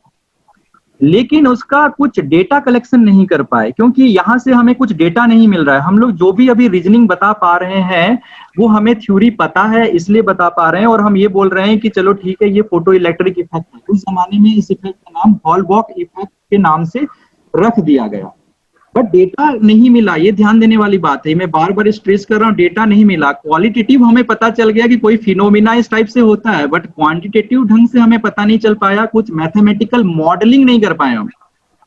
उसके बाद आए साइंटिस्ट जिनका नाम था लेनार्ड, 1902। इसमें एक सोफिस्टिकेटेड मॉडलिंग की, उन्होंने सेटअप किया अपना एक्सपेरिमेंटल सेटअप। आप देख पा रहे होंगे इस तरीके का सेटअप आपको एनसीईआरटी की बुक्स या कोई भी स्टैंडर्ड बुक्स में देखेंगे तो इस तरीके का सेटअप आपको नजर आएगा। और इसमें बहुत सारी थ्योरी एंड ऑल, इसमें बहुत सारे उन्होंने डेटा वर्क किए, अलग अलग इंटेंसिटी पे वर्क किया, अलग अलग फ्रीक्वेंसी पे वर्क किया, और विजिबल लाइट पे वर्क किया। उन्होंने अलग अलग लाइट को यूज किया, यूवी लाइट को यूज किया, और बहुत सारे डेटा कलेक्शन किया। और डेटा कलेक्शन करने के बाद उन्होंने एक थ्योरी दी जिसको बोलते हैं ट्रिगर थ्योरी। ट्रिगर थ्योरी क्या है उस पर बहुत ज्यादा जानने की जरूरत नहीं है, बस इतने ध्यान रखिए कि उन्होंने सम हाउ जस्टिफाई किया कि इलेक्ट्रॉन कैसे निकल रहे हैं, जितनी उनकी अंडरस्टैंडिंग बनी। उसके बाद क्या हुआ, 1905 में आइंस्टीन ने क्या किया, लेनार्ड की ही पूरी डेटा को एनालाइज किया, क्योंकि आइंस्टीन थ्योरेटिकल फिजिसिस्ट थे, वो एक्सपेरिमेंट बहुत कम किया करते थे, लेकिन उनके पास इतना आईक्यू था कि किसी का डेटा एनालाइज करके वो इस चीजों को समझ जाते थे। तो उन्होंने उनके पेपर उठा के डेटा एनालाइज किया। डेटा एनालाइज करने के बाद उन्होंने पोस्टुलेट दिए, और आपको मैं बता दूं उनका जो पेपर था, उनके पेपर की जो नेम थी वो था on a heuristic point of view concerning the production and transformation of light. ये 9 पेज की पेपर है। इस 9 पेज की पेपर में 9 सेक्शन है, और 9 सेक्शन में ये एक छोटा सा सेक्शन है, ये आई थिंक 8वां सेक्शन है या 7वां या 8वां सेक्शन होगा, देखना पड़ेगा। एक छोटा सा सेक्शन है, इसमें 1 पेज का है। ये आपको बड़ा अजीब सा लगेगा कि उनके 1 पेज के पेपर ने, आप सोचिए कि इसको क्यों, एक बहुत ही मतलब रोचक पेपर था, और इसके कारण उनको फोटो इलेक्ट्रिक इफेक्ट के कारण उनको नोबेल प्राइज मिला। एक छोटे से एक सिंगल पेज के पेपर ने उनको फोटो इलेक्ट्रिक इफेक्ट के कारण उनको नोबेल प्राइज दे दिया। यूं तो लोग पूरे के पूरे बुक लिख लेते हैं, लेकिन इसमें बहुत ही ज्यादा कुछ चीजें थी। तो उनके पोस्टुलेट क्या थे, मैं आप लोगों को बताना चाहता हूँ। पोस्टुलेट ये था कि जो लाइट है, उन्होंने वेव के फॉर्म में एजम्पशन नहीं लिया, उन्होंने लिया पार्टिकल के फॉर्म्स में। बच्चों, जिस तरीके से बिस्किट के पैकेट्स आते हैं, और आप देखे होंगे उसमें बहुत सारे बिस्किट्स होते हैं एक पैकेट में, चाहे हम पार्ले जी की बात कर लें या किसी की भी बात कर लें, उसी तरीके से ही उन्होंने ये एजम्पशन लिया कि मान लीजिए कि एक बिस्किट का पैकेट है, उसी तरीके से एनर्जी का एक पैकेट है, और उस एनर्जी के पैकेट में जो सबसे एलिमेंट्री एलिमेंट है उसको बोलते हैं एनर्जी क्वांटा। अब इस एनर्जी क्वांटा का नाम मॉडिफाई कर दिया गया है, और इसको अब हम बोलते हैं फोटोन। फोटोन बेसिकली क्या है, एक पार्टिकल है। उन्होंने ये एजम्पशन दिया कि छोटे छोटे पार्टिकल्स के पैकेट्स होते हैं, और इस पार्टिकल के एक पार्टिकल को हम फोटोन या एनर्जी क्वांटा बोलते हैं, और इनकी मैग्नीट्यूड h म्यू होती है। जो अभी किसी बच्चे ने बताया ना कि प्लैंक कांस्टेंट के साथ फ्रीक्वेंसी को इनटू कर दो तो एनर्जी बन जाती है, जिसको हम वर्क फंक्शन बोलते हैं। सिमिलर फैशन में हम यहाँ पे ये समझ सकते हैं कि Planck constant into frequency of that incident light और लाइट इज कॉल्ड फोटोन की एनर्जी। तो ये बेसिकली ये जो चीजें हैं, ये 2 चीजों के कारण उनका एक्सप्लेनेशन हो पाया। थोड़ा सा और आगे बढ़ते हैं। इसमें हम ये देख पाएंगे कि काइनेटिक एनर्जी ऑफ इलेक्ट्रॉन जो वहां से निकल रहे थे, जो लेनार्ड ने एक्सपेरिमेंट किया था, यहाँ पे ये आप देख रहे होंगे कि ये ऑरेंज कलर की इलेक्ट्रॉन्स निकल रहे हैं बेसिकली, और ये कलेक्टर प्लेट की ओर मूव कर रहे हैं। तो इनकी एक काइनेटिक एनर्जी होगी। ये एनर्जी क्या होगी, ये एनर्जी बेसिकली वो होगी कि इंसिडेंट एनर्जी की जो फोटोन की जितनी एनर्जी थी उसमें वर्क फंक्शन वाली एनर्जी को घटा दें, तो जो एनर्जी बचेगी उतने ही मैक्सिमम एनर्जी का इलेक्ट्रॉन इमिट हो सकता है। तो ये थ्योरी, ये इक्वेशन ही उनको बेसिकली नोबेल प्राइज के लिए प्रेरित किया है, ये ध्यान रखिएगा। लेकिन अभी भी हिस्ट्री खत्म नहीं हुई है। 1915 तक फिजिक्स कम्युनिटी इनके थ्योरी को बहुत ही बकवास माना। उनको लगा कि अरे ये तो कुछ है ही नहीं, इसमें क्या 1 पेज का पेपर है इनका, उसमें भी लेनार्ड का थ्योरी उन्होंने यूज कर लिया है, अपना तो कुछ कंट्रीब्यूशन दिया नहीं है, और उनको बिलीव नहीं हुआ। क्योंकि फिजिक्स कम्युनिटी उस पर बिलीव करती है जब आपके पास कोई एक्सपेरिमेंट आ जाते हैं। जब तक एक्सपेरिमेंटल डेटा आपके पास ना हो, एक्सपेरिमेंट आप करके ना दिखाओ अपने थ्योरी के सपोर्ट में, तो कोई मानती नहीं है। तो उन्होंने क्या किया, रॉबर्ट मिलिकन ने बोला कि चलो इनके थ्योरी को अभी हम ऐसा करते हैं कि मैं एक्सेप्ट नहीं करता हूं और मैं कुछ अलग सा करता हूं। आप देख रहे होंगे कि उन्होंने जो एक्सपेरिमेंटल सेटअप बनाया ये कितना कॉम्प्लेक्स एंड सोफिस्टिकेटेड है। मैं इस सेटअप के बारे में बहुत ज्यादा नहीं जाऊंगा, बट इन्होंने हर छोटी सी छोटी बात का ध्यान रखा। उन्होंने इतना तक का ध्यान रखा कि किसी तरीके से ऑक्साइड का लेयर ना बने, आपको फ्रेश मेटल मिल जाए। इन सभी चीजों का उन्होंने ध्यान रखा। और यहाँ पे सबसे इंपॉर्टेंट चीज जो मैंने बताया था, क्या यूवी रेज ही ओनली रिस्पॉन्सिबल है? ऐसा नहीं है। यहाँ पे उन्होंने एल्कली मेटल का यूज किया एंड विजिबल लाइट का यूज किया फोटो इलेक्ट्रिक इफेक्ट को देखने के लिए। तो ये एक बड़ी चीज थी, और वो तो चाहते थे कि उनको डिस्प्रूव करना, लेकिन उनके साथ ऐसा कुछ हुआ कि नेचर जो है वो तो जानती है कि इफेक्ट्स क्या है, उनकी लॉ क्या है नेचर की, वो तो नेचर ही जानती है। और उन्होंने ये पाया कि समहाउ आप देखे होंगे कि जो आइंस्टीन की इक्वेशन था उसमें एक H टर्म यूज हुआ था जिसको प्लैंक कांस्टेंट के नाम से जानते थे। उसी प्लैंक कांस्टेंट की वैल्यू उन्होंने फाइंड आउट करने की कोशिश की, और जब उन्होंने फाइंड आउट किया तो ये पता चला कि 0.5% के एरर पे उन्होंने H की वैल्यू फाइंड आउट कर ली। और चूंकि H तो यूनिवर्सल कांस्टेंट है, वो तो कभी चेंज नहीं हो सकता, तो उससे समहाउ ये तो प्रूव हो गया कि आइंस्टीन की थ्योरी ठीक है, बहुत हद तक सही है, लेकिन तब भी प्लैंक ने उनकी थ्योरी को नहीं मानी और उन्होंने अपनी थ्योरी दे डाली। अभी भी कोई फिजिक्स उनकी मानने के लिए तैयार ही नहीं है, तभी तो उनको बहुत लेट में नोबेल प्राइज मिला। उसके बाद क्या हुआ, 1922 को कॉम्पटन, आर्थर कॉम्पटन, जो कॉम्पटन इफेक्ट का उनको ऐसा बोल सकते हैं कि कॉम्पटन इफेक्ट का एक्सप्लेनेशन दिए थे, तो उन्होंने जैसे अभी हम लोगों ने देखा ना कि एनर्जी होती है, लाइट की अपनी एक एनर्जी होती है, उसी तरीके से उसकी एक मोमेंटम भी होती है।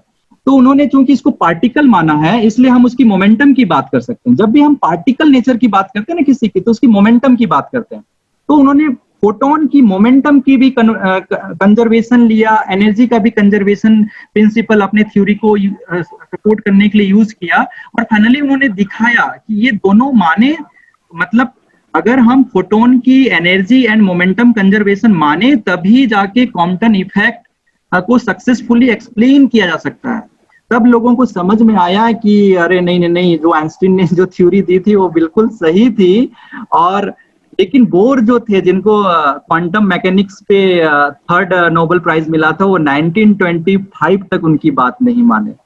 बट समहाउ फिजिक्स कम्युनिटी ने ये तो मान लिया कि जो नोबेल प्राइज दिया गया है वो सही आदमी को दिया गया है, सही साइंटिस्ट को दिया गया है और प्रॉपर चीज के लिए दिया गया है। शायद उनको बाद में, मुझे ऐसा लगता है कि जनरल थ्योरी ऑफ रिलेटिविटी के ऊपर भी जरूर देना था, या स्पेशल थ्योरी ऑफ रिलेटिविटी के ऊपर भी जरूर देना था, क्योंकि ये दोनों हमारे लाइफ से जुड़े हुए हैं। आपको भले ही अभी बहुत ज्यादा समझ में नहीं आ रही होगी, लेकिन ये दोनों थ्योरी हमारे लाइफ से बहुत ही ज्यादा घुले मिले जुड़े हुए हैं। आपको धीरे धीरे जब फिजिक्स की अंडरस्टैंडिंग आती जाएगी, तो आपको ये थ्योरी के बारे में भी समझ में आते जाएगी। अभी नेक्स्ट स्लाइड है, आई थिंक अब मैं वानी मैम को हैंड ओवर करूंगा और ये समराइज करें, और साथ ही साथ हम क्वेश्चन सेशन भी लेंगे और जो भी डाउट्स हैं हम और क्लियर करेंगे। Thank you ma'am. Yes, yes, sir. Sir, please kindly click on the slide.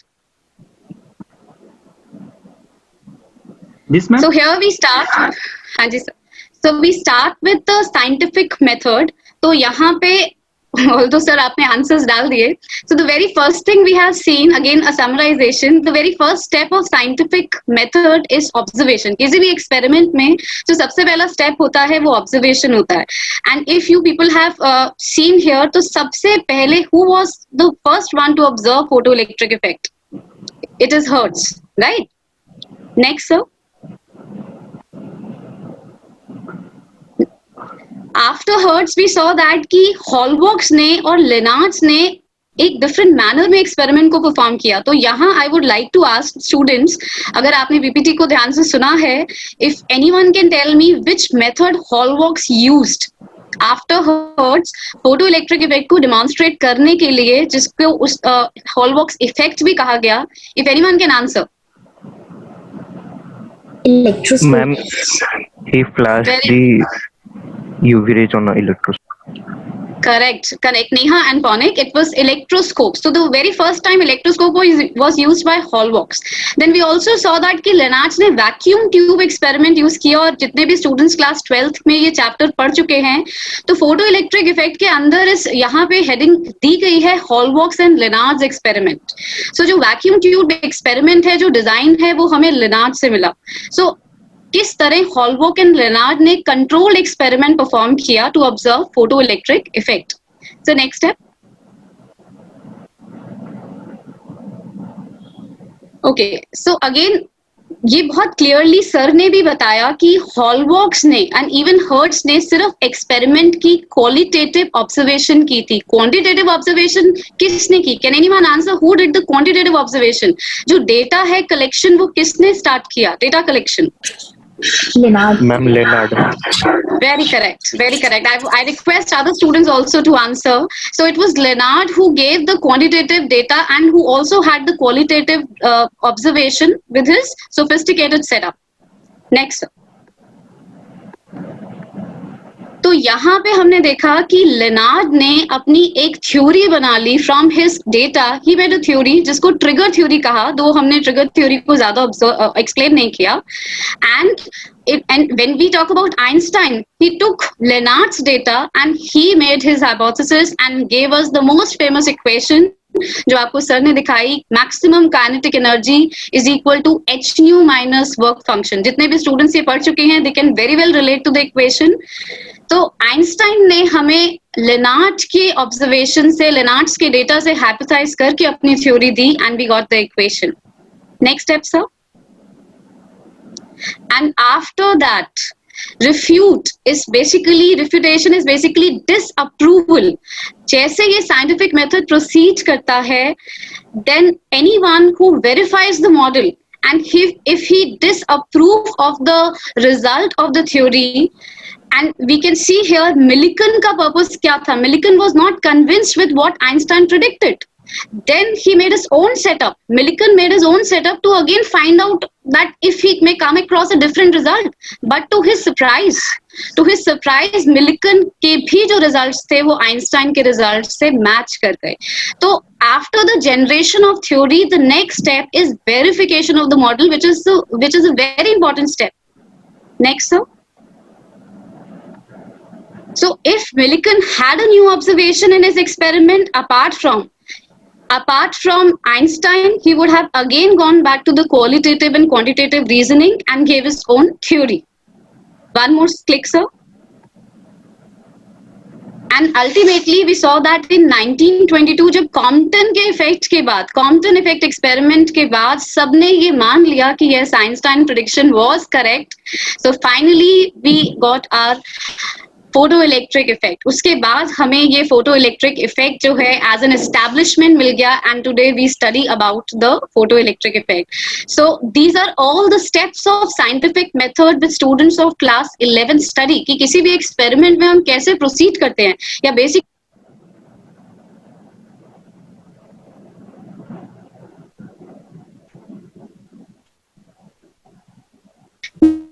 Next, sir.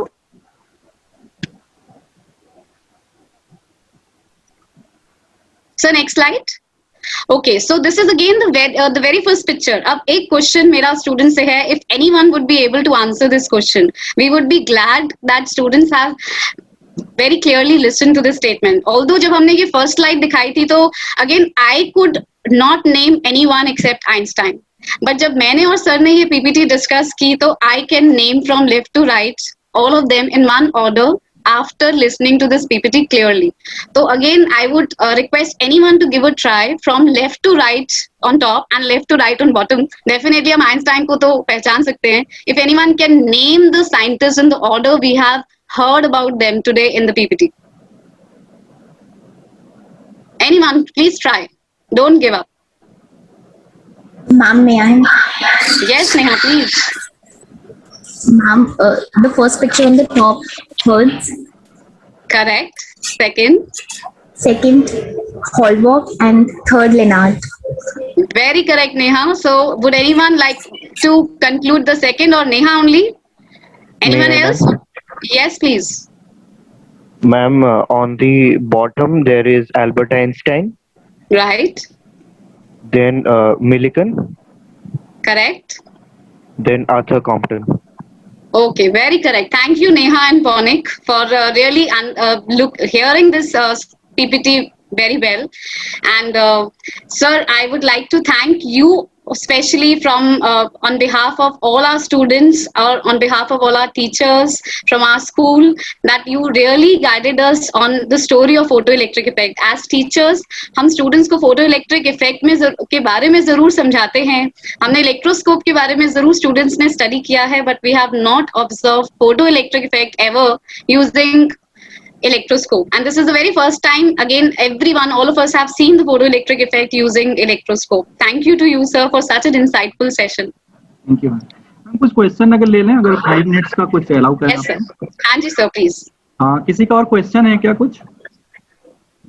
Can I add, Vani ma'am, as a teacher, can I add one more statement to Yes, this? please. I'll come up.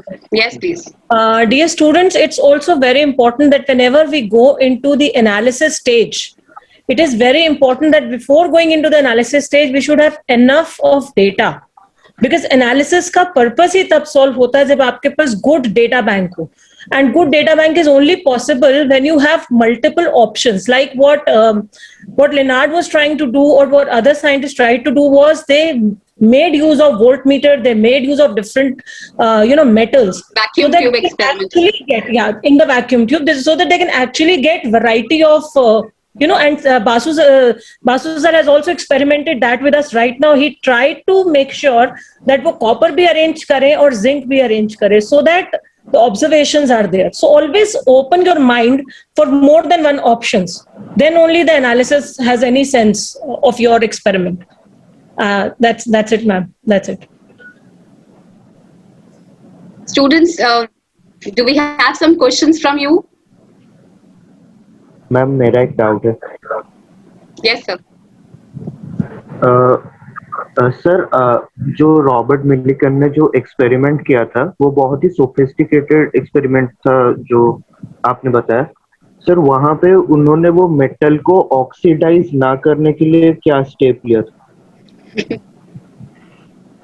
Very good, very good. Actually जब आप उनके thesis पढ़ेंगे तो उसमें उन्होंने एक knife का use किया था, कटर का यूज किया था, जो रोटेटिंग कटर था. और जो उन्होंने मेटल यूज किया था, अल्कली मेटल यूज किया था, सोडियम, पोटेशियम, जो कि थोड़े से सॉफ्ट होते हैं. तो वो जो कटर है आप देखिएगा कि वो बहुत ही ज्यादा सोफिस्टिकेटेड ढंग से डिजाइन किए गए थे और वो रोटेटिंग भी होते थे, रोटेट भी करते थे. कटर मतलब रोटेट होता था, उसको काटता था. और जो मटेरियल्स, जो मेटल्स यूज किए गए थे वो भी बेसिकली रोटेट होते थे. थ्री व्हील्स टाइप से थे, वो सिलिंड्रिकल टाइप से थे. तो इस तरीके से उसको बनाया गया था. थीसिस हम चाहें तो शेयर कर सकते हैं आप सभी को. लेनार्ड का तो नहीं समझ में आएगा क्योंकि वो जर्मन में है. आपको आइंस्टीन की एंड मिलिकन की थ्योरी हम दे सकते हैं और ये इंग्लिश में है. आपको ये समझ में आ जाएगा. अगर आप पढ़ना चाहें तो बहुत ज्यादा समझ में नहीं आएगा, लेकिन एक्सपेरिमेंटल सेटअप, बेसिक चीजें जो हमें समझना चाहिए हमारे लेवल पे, वो तो जरूर समझ में आ जाएगी. तो हम वानी मैम हम लोग इसको शेयर कर देंगे पीपीटी के साथ साथ उनके पेपर्स में, ज्यादा बेटर रहेगा. अगर कोई Can I add to this? Sir, can I add to this? Yes, It was a kind of rotating scraper. It used to scrape the oxidized layer that used to form on the metal. So when that scraping was done, that oxidized layer was getting removed and the fresh layer of the metal was coming. Yes, ma'am. Yes, ma'am.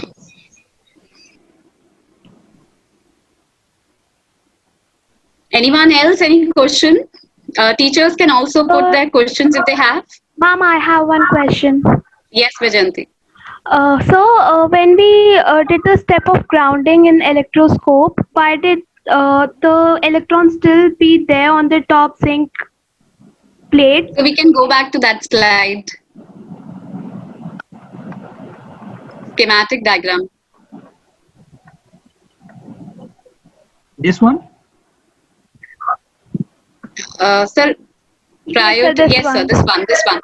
So the electrons are still there on the top plate. Why is it so? Does that mean that induction is stronger than grounding in its effects? नहीं, ऐसी बात नहीं है कि जो induction, ऐसा नहीं है जैसे आप समझना चाह रहे हैं कि induction is stronger than the grounding. ऐसा बिल्कुल नहीं है. इंडक्शन नो डाउट यहाँ पे है, और इंडक्शन का मीनिंग ये है कि यहाँ पे उतना ही चार्ज डेवलप होगा जितना कि इलेक्ट्रोस्टैटिक अट्रैक्शन के कारण वो डेवलप कर सकता है. यहाँ से ऐसा नहीं होगा ग्राउंडिंग करने के बाद कि यहाँ के अगर वीक अगर अट्रैक्शन है तो भी यहाँ के इलेक्ट्रॉन्स इधर ग्राउंड स्टेज में नहीं जाएंगे. अगर आप ऐसा लग रहा है कि ग्राउंडिंग करने के बाद जो यहाँ पर अगर सपोज वीक अट्रैक्शन है, वीक अट्रैक्शन क्यों होगा? वीक अट्रैक्शन का मतलब है यहाँ पे जो डेंसिटी बनी हुई है, इलेक्ट्रॉन डेंसिटी या फिर हम बोलें कि पॉजिटिव चार्ज की डेंसिटी, बेसिकली वो क्यू को डिफाइन करेगी. तो उनके बीच जो फोर्स है, फोर्स उसी से डिफाइन होगा, क्योंकि फोर्स का जो मैग्नीट्यूड होगा Q1 Q2 upon 4 pi epsilon not R square के फॉर्म में रहेगा. अगर सपोज ये वीक भी है, डेंसिटी कम भी है, तो इसका मतलब वो एक बॉन्ड में बंधे हुए हैं, वो कभी भी ग्राउंडिंग करने पे नहीं जाएंगे. तो हमको ऐसा बोलना गलत होगा कि यहाँ पे एक स्ट्रॉन्गर इंडक्शन है या फिर वीकर इंडक्शन है, ये गलत होगा. वीकर इंडक्शन है तो ये जो लीव्स हैं उनकी डाइवर्जिंग कम होगी, क्योंकि उतना चार्ज उसने कम डेवलप किया है. अगर स्ट्रॉन्गर इंडक्शन है तो ज्यादा चार्ज डेवलप हुआ है, इसलिए इनकी जो डाइवर्जेंस है वो हमको ज्यादा दिखाई देगा। This is the reason. ऐसा नहीं है कि ग्राउंडिंग करने पे वो इलेक्ट्रॉन्स चले जाएंगे। I think that force will also depend upon the distance between the rod we are Distance, yes. keeping Yes, ma'am. and Yes, ma'am. also the metal. So, Yes, ma'am. I would depending also say- upon those factors, the charge density will be there on the plate. Yes ma'am, yes sir हम ये भी कह सकते हैं कि अगर हम charge glass rod को हटा दें यहाँ से, Yes, तब ma'am. हम ग्राउंडिंग का इफेक्ट दे सकते हैं कि जब तक charge glass rod near to the plate है, तब तक ये नेगेटिवली चार्ज जो नेगेटिव चार्ज। मैम अगर हम यहाँ से चार्ज हटा दें, ये जो ग्लास रॉड है अगर वो हम हटा दें तो ग्राउंडिंग का कोई इफेक्ट हमें नजर नहीं आएगा, बिकॉज ये ऑलरेडी न्यूट्रल था।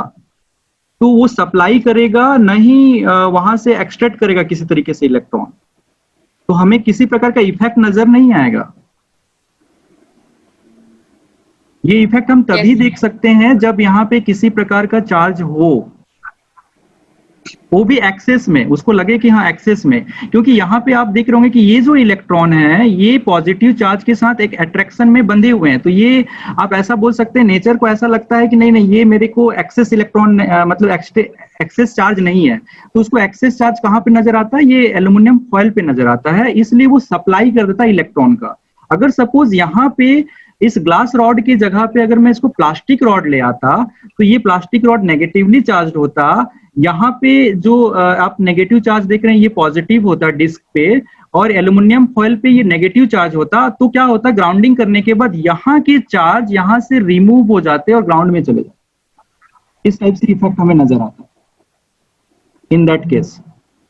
सर इसका मतलब जो इलेक्ट्रॉन जिंक प्लेट में है हम उसे एक्स्ट्रा चार्ज की तरह कंसिडर नहीं कर रहे हैं। ये देखिए एक्स्ट्रा चार्ज की तरह तब हम इसको कंसीडर करते हैं जब इसको ग्राउंड जब हो जाता है ना, तो आपके पास एक्स्ट्रा चार्ज आया है ग्राउंड से आया है, तभी तो यहाँ पे कोलैप्स होके ये जीरो हो गया ना यहाँ पे चार्ज। ये स्टार्टिंग में नहीं होती है। अगर इसका just next step previous step में जाएं, मैं प्रीवियस स्टेप में जाने की कोशिश कर रहा हूँ। ये वाले स्टेप में जो है इसमें एक्सेस चार्ज नहीं है।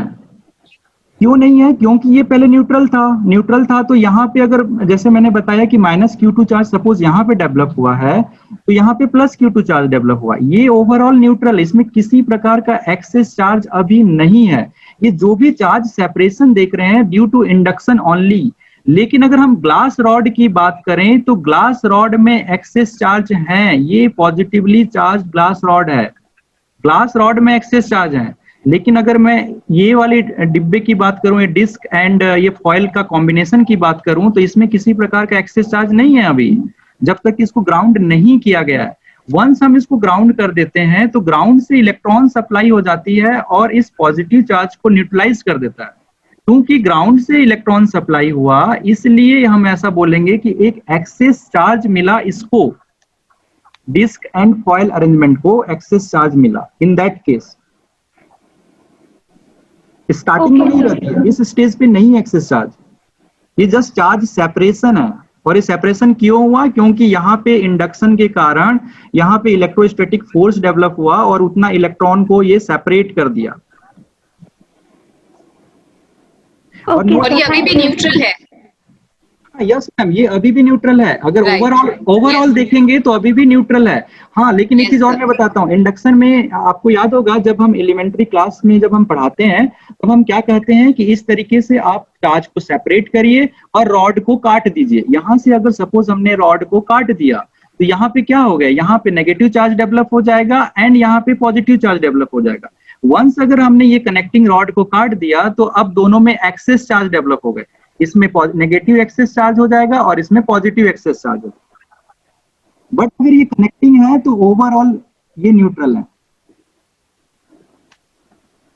चार्ज डेवलप करने के ये भी एक मेथड है, इंडक्शन मेथड। हम बोलते हैं कि इस तरीके से आप एक्सेस चार्ज डेवलप कर सकते हैं। आप इसको मतलब थियोरेटिकली ऐसा बोल सकते हैं कि इसको अगर हम कट कर दें तो यहाँ पे एक अलग चार्ज डेवलप हो जाएगा और यहाँ पे अलग charge develop.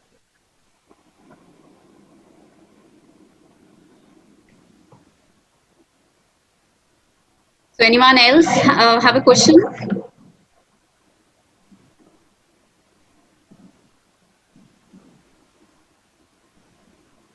Do we have a question from anyone else? हाँ Yes, ma'am. Yes, Adit. Sir, what is the difference in general theory of relativity and special theory? ये बहुत ही डीप क्वेश्चन पूछ दिया। Actually general theory of relativity जो work करती है वो कुछ स्पेशल फॉर्म्स के लिए, कुछ स्पेशल फ्रेम्स ऑफ रेफरेंस के लिए यूज होती है, और उस टाइप के फ्रेम ऑफ रेफरेंस को हम बोलते हैं, इनको बोला जाता है हमारा Newton Non-accelerated. Inertial Inertial, non-accelerated frame of reference. Non-inertial. हाँ, And inertial frame of reference के लिए जो यूज होती है उसको स्पेशल थ्योरी ऑफ रिलेटिविटी कहते हैं। जनरल थ्योरी ऑफ रिलेटिविटी में उन्होंने non inertial frame of reference का यूज किया था, और non inertial frame of reference का जब उन्होंने यूज किया तो जो थ्योरी दी, बेसिकली थोड़ी सी मुझे भी बहुत ज्यादा अंडरस्टैंडिंग नहीं है जनरल थ्योरी ऑफ रिलेटिविटी के ऊपर। मैं एक छोटा सा चीज बस बताना चाहता हूँ आप लोगों को कि जब न्यूटन्स की ग्रेविटेशनल लॉ है तो आपको याद होगा कि उसमें जब हम फॉर्मूला लिखते हैं तो G into M1 into M2 upon R square लिखते हैं। This is only law. ये बताता है कि दो मास बॉडी आपस में अट्रैक्ट करते हैं, बट ये रीजन नहीं बताता कि क्यों अट्रैक्ट करते हैं। General theory of relativity reason भी बताती है कि क्यों अट्रैक्ट करते हैं। This is the beauty of general theory of relativity. और स्पेशल थ्योरी ऑफ रिलेटिविटी, इसका नाम ही इसीलिए स्पेशल थ्योरी ऑफ रिलेटिविटी है कि ये एक स्पेशल फ्रेम ऑफ रेफरेंस के लिए यूज होती है, जिसको हम इनर्शियल फ्रेम ऑफ रेफरेंस कहते हैं। अब इनर्शियल फ्रेम ऑफ रेफरेंस क्या होता है? इनर्शियल फ्रेम ऑफ रेफरेंस वो फ्रेम ऑफ रेफरेंस होता है जिसमें न्यूटन्स के फर्स्ट लॉ लागू होते हैं, उसको हम इनर्शियल फ्रेम ऑफ रेफरेंस कहते हैं। न्यूटन्स का फर्स्ट लॉ क्या है? फर्स्ट लॉ ये है कि यदि किसी प्रकार का एक्सटर्नल फोर्स किसी पार्टिकल पे नहीं है, अब्सेंट है, तो उसको एक्सेलरेटेड नहीं होना चाहिए, उसमें एक्सेलरेशन नहीं नजर आना चाहिए। अगर उसमें एक्सेलरेशन नजर आ रहा है तो वो फ्रेम जिसमें आप एक्सेलरेटेड देख रहे हैं वो हो जाएगा non inertial frame of reference. अगर वो फ्रेम जिसमें एक्सेलरेशन नजर नहीं आ रहा है तो वो फ्रेम ऑफ रेफरेंस हो जाएगा हमारा इनर्शियल फ्रेम ऑफ रेफरेंस। ये बेसिकली उसी से ही डिफाइन होता है न्यूटन्स के फर्स्ट लॉ से कि इनर्शियल फ्रेम क्या है, नॉन इनर्शियल फ्रेम क्या है। हम कई बार एक मिसकंसेप्शन है, थोड़ा सा मैम 2 मिनट और लेना चाहूंगा। एक मिसकंसेप्शन ये रह जाता है कि अगर दो फ्रेम अगर हम बोलें और उनमें आपस में कंपैरिजन करें कि ये एक्सेलरेटेड है या नहीं है, और उसके रिस्पेक्ट में बात करें इनर्शियल एंड नॉन इनर्शियल की, थोड़ी गलत हो जाती है। क्यों? क्योंकि मान लीजिए दो फ्रेम ऐसे हो सकते हैं कि दोनों में वन काइंड ऑफ एक्सेलरेशन है। सपोज एक फ्रेम में ले रहा हूं S1, उसका एक्सेलरेशन है a और उसकी वेलोसिटी है v1। किसी इंस्टेंट पे, किसी समय की मैं बात कर रहा हूं, और उसी समय अगर मैं दूसरे फ्रेम ऑफ रेफरेंस की बात करूं तो और उसका एक्सेलरेशन a बोलूं और उसकी वेलोसिटी में v2 बोलूं, आपस में दोनों में किसी प्रकार का एक्सेलरेशन नहीं है। अगर उनकी रिलेटिव एक्सेलरेशन की बात करें तो दोनों आपस में किसी प्रकार का एक्सेलरेशन नहीं है, लेकिन ये दोनों ही non inertial frame of reference है। तो मतलब ये नहीं कि आपस में अगर वो एक लॉ को फॉलो कर रहे हैं, मतलब इसमें रिलेटिव एक्सेलरेशन अगर नहीं है तो ये एक दूसरे के रिस्पेक्ट में उसको इनर्शियल फ्रेम ऑफ रेफरेंस बोलें तो ये टेक्निकली गलत होगा। हम हो सकता है न्यूमेरिकल सॉल्व कर लें, बट अगर टेक्निकली स्पीकिंग तो दोनों frame non inertial frame of reference होंगे और उनका डेफिनेशन उसी तरीके से ही होगा। Yes ma'am. इसमें एक चीज और है मैम कि जो इंटेंसिटी की भी बात की जाती है, जैसे कि हमें इसमें एक प्रोबेबिलिटी फैक्टर भी देखना पड़ेगा। सपोज अगर हम बोलते हैं कि this is packets of photon, अगर जब हम पैकेट्स ऑफ फोटोन की बात करते हैं तो एक इंटेंसिटी भी रोल प्ले करती है कि कितना इंटेंसिटी है लाइट का। अगर लाइट की इंटेंसिटी बढ़ाते हैं, इंक्रीज जैसे हम करते हैं तो नंबर ऑफ फोटोन्स भी एक पैकेट में बढ़ जाते हैं। पर सेकेंड जो इसमें इंसिडेंट हो रहे हैं उनकी संख्या बढ़ जाती है। अब इसमें ये देखना है कि सपोज n फोटॉन्स आ रहे हैं किसी एक पर्टिकुलर इंटेंसिटी के लिए, तो क्या n फोटॉन्स पूरे के पूरे इलेक्ट्रॉन निकालने के लिए कैपेबल हैं? तो ऐसा बिल्कुल नहीं है। उनकी एक प्रोबेबिलिटी फैक्टर होती है, और ये प्रोबेबिलिटी फैक्टर डिपेंड करती है कुछ एटॉमिक नंबर पे and frequency of that particular light जो हम यूज कर रहे हैं। जैसे जैसे हम हाई एनर्जी यूज करते हैं उनकी इमिटिंग करने की प्रोबेबिलिटी कम हो जाती है, लेकिन जैसे जैसे हम ग्रेटर एटॉमिक नंबर यूज करते हैं उनकी इमिटिंग करने की पावर बढ़ जाती है। तो ये भी एक इम्पॉर्टेंट रोल प्ले करती है कि इंटेंसिटी कितनी है, उस पर कैसा इफेक्ट हमें नजर आएगा। बाकी बहुत सारी चीजें हैं। Actually photo electric effect is a big subject. जब डॉक्टर एस वर्मा सर से हमारी एक क्लास हो रही थी तो उन्होंने इस पे बहुत सारे क्वेश्चंस कलेक्ट करने के लिए बोला, और इसके बहुत सारे क्वेश्चन तो ऐसे हैं जिसका हमें आंसर देने में बहुत दिक्कत होती है। हम जैसे कि अगर फॉर एग्जांपल हम ये बोलें कि ये जो इलेक्ट्रॉन्स इजेक्ट हो रहे हैं वो परपेंडिकुलर इजेक्ट हो रहे हैं या पर्टिकुलर एंगल्स में इजेक्ट हो रहे हैं, वो भी एक बहुत बड़ा सब्जेक्ट है, क्योंकि इससे ये समझ में आता है कि जब v इज इक्वल टू 0 हो, जब हम डायग्राम्स की बात करते हैं जो एनसीईआरटी में दी गई है, तो उसमें एक पर्टिकुलर डायग्राम्स को बोलते हैं कि सर गलत है, और डेफिनेटली वो लगता भी है ऐसा कि हाँ रीजनिंग में वो प्रॉपर फिट नहीं हो रहा है। हमने पहले उसको इंक्लूड किया था, फिर लगा कि पता नहीं बच्चे इतना एकोमोडेट कर पाएंगे नहीं कर पाएंगे, तो हमने हटा दिया। अगर किसी की कभी और ऐसा अगर बैठे तो हम उसमें इन सब चीजों के बारे में डिस्कस कर सकते हैं। तो फोटो इलेक्ट्रिक इफेक्ट के बारे में बहुत सारे क्वेश्चन है। इसमें ये भी मन में आता है कि क्या जो आउटर सेल के इलेक्ट्रॉन्स हैं वो पार्टिसिपेट करते हैं या इनर सेल के इलेक्ट्रॉन पार्टिसिपेट करते हैं। बहुत सारे जगह मैंने ऐसा भी पाया है रिसर्च पेपर में कि जो के सेल के इलेक्ट्रॉन्स हैं वो इस फोटो इलेक्ट्रिक इफेक्ट में पार्टिसिपेट करते हैं, और फोटो इलेक्ट्रिक इफेक्ट के बाद एक्सरे डेवलप होता है। मतलब ऐसा भी मैंने देखा है, बहुत सारे रिसर्च पेपर हैं। तो बहुत सारी फिनोमिना है, इसको समझने के लिए बहुत सारी हमें अंडरस्टैंडिंग करनी पड़ेगी, और ये बहुत ही अच्छा सब्जेक्ट है। मैं तो सभी को इनवाइट करूंगा कि अच्छे अच्छे क्वेश्चंस वानी मैम तक भेजें और हम उसको डॉक्टर एस सी वर्मा तक भी भेज पाएं, और वहां से उनका आंसर उसमें कलेक्ट कर सकें और आप तक पहुंचा पाएं। ये जरूर हमारा प्रयास रहेगा। तो आप सभी से मेरा एक मतलब निवेदन है, ये मान के चलिए कि आपके मन में जो भी क्वेश्चन है, मैं हो सकता है मैं बहुत सारे क्वेश्चन का आंसर ना दे पाऊं क्योंकि मैं भी लर्निंग स्टेज में हूँ, मैम भी लर्निंग स्टेज में है, हम सभी लर्निंग स्टेज में, इनफैक्ट भी बोलते हैं कि वो खुद लर्निंग स्टेज में है। तो ये क्या है कि आप क्वेश्चन हमें दीजिए और उसको हम जरूर उसका आंसर आपके पास लाएंगे। ये मैम एक रहेगा, अगर जिनका भी मन में है आप। ठीक है ma'am. I think may I just thank sir because I'm about to leave. So Yes, thank ma'am. you. Yes, It ma'am. was a full session, and I, who do not know so much of science, could also learn so much. So I'm sure that the children would have learned, and I wish we could have each one of our classes like this, not just a special one, but each one of our classes like this. And जैसे अभी आपने कहा कि बच्चों को अपने questions जरूर पूछने चाहिए, because I think learning की शुरुआत एक अच्छे question से ही होती है। So जितने questions पूछे जाएं और अच्छे questions पूछे जाएं, उतनी ही learning अच्छी होगी। So children, you must come up with good questions. You should actually challenge your teachers with thought-provoking questions so that they are also forced to think and find out answers and tell you. So that's what the challenge should be. So thank you so much, sir, for a wonderful session. And Vani ma'am, I would request you that you please share this recording with the students who were not able to join, and fix another time where we can share this recording and let everyone benefit from this. So we must do that. We hope we will be able to have you for more sessions in the future. Thank you so much, sir. Okay, And thank you, ma'am.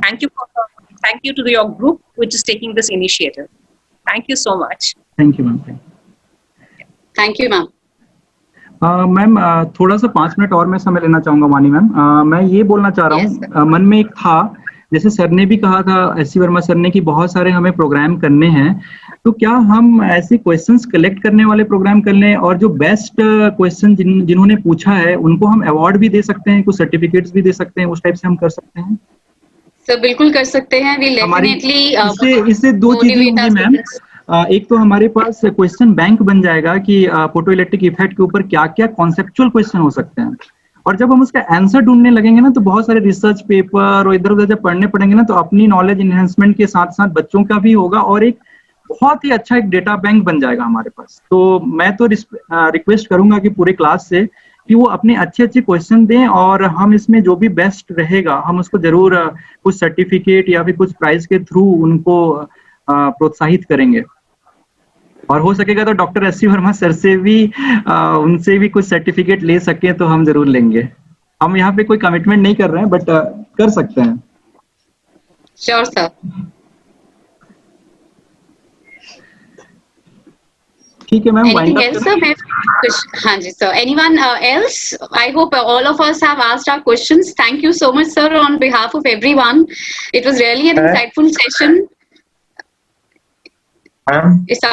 Yes, Aditya. Yes. Yes, ma'am. I'm very sorry to ask this question, but I'm still confused a bit. So, sir, I heard a very famous example from Einstein, the train lightning example. Okay. So I was just confused that with that example, Einstein tried to explain the general theory of relativity, means inertial frame. Train lighting मुझे तो इसके बारे में बहुत ज्यादा idea नहीं है, लेकिन जैसे आप बोल रहे हैं मुझे ऐसा लग रहा है कि वो स्पेशल थ्योरी ऑफ रिलेटिविटी से रिलेटेड है। मुझे आइडिया नहीं है, चेक कर लूंगा। Adit, what we can do is that one is that you send us your question and we will post it to sir. And also I would like to tell you, Adit, there is a channel on YouTube by Dr. H.C. Verma sir, and students are putting his questions to him. If you see his channel, sir is answering to almost each and every question asked by students. एक 2 minute, 3 minute, 5 minute video भी sir बनाते हैं किसी भी छोटे से छोटे topic को एक्सप्लेन करने के लिए, and that is what all I have been sharing with you all in class 12th also, कि आप अगर अपना क्वेश्चन वहां पे भी पोस्ट करेंगे तो डेफिनेटली जब भी टाइम होगा सर आंसर करेंगे, otherwise you post your question to us also and we will get back to your answer, right Aditya? Yes, ma'am. Sure, I will try to post that. Ma'am ये bsc.scverma.in भी है जिसमें अभी photo Sir. Electric effect के ऊपर course आने वाला है, तो जो भी बच्चे Yes, इंटरेस्टेड sir. हों वो उसमें ज्वाइन कर सकते हैं। मैंने लिंक भेज दिया है bsc.scverma.in। I also have the link, sir. I will also forward to all the students, and especially जो students अब on the completion of class 12th हैं और जो class 12th में हैं वो जरूर join करें because it is a part of their syllabus. And if Adit has been a student of any EST as well, so I don't know if on that platform the courses of special theory of relativity are also available. Adit, I'll get back to you on this. Yes, ma'am. Okay. Thank you. Okay. So thank Sir, you to you, from sir. where can we get that zinc plate? Ma'am Amazon. अच्छा, Amazon पे, okay okay, ठीक है sir, समझ गए। Amazon, यहीं से सब चीज मिल सकता है मैम। ठीक है सर। Any हाँ जी। hardware shop also, I think, Sakshi ma'am, any hardware shop. Yes yes, but अभी कोरोना में कौन Okay, जाएगा okay. Hardware shop? हाँ, नहीं सर, अभी तो शायद लॉकडाउन खत्म हो जाएगा तो अभी- probably the hardware मैं shops अभी भी will also सजेस्ट be- करूंगा कि नहीं जाना ही बेटर है, अमेजन से ही मंगा ले। Right. Sure sir, okay sir। So, हाँ जी। thank you so much, sir. On behalf of all of us, we really had a wonderful session. Thank you to all of you for joining us here. Thank you, Thank you, sir. ma'am. Thank you ma'am, Thank thank you. We close. Thank you so much sir, thank you sir।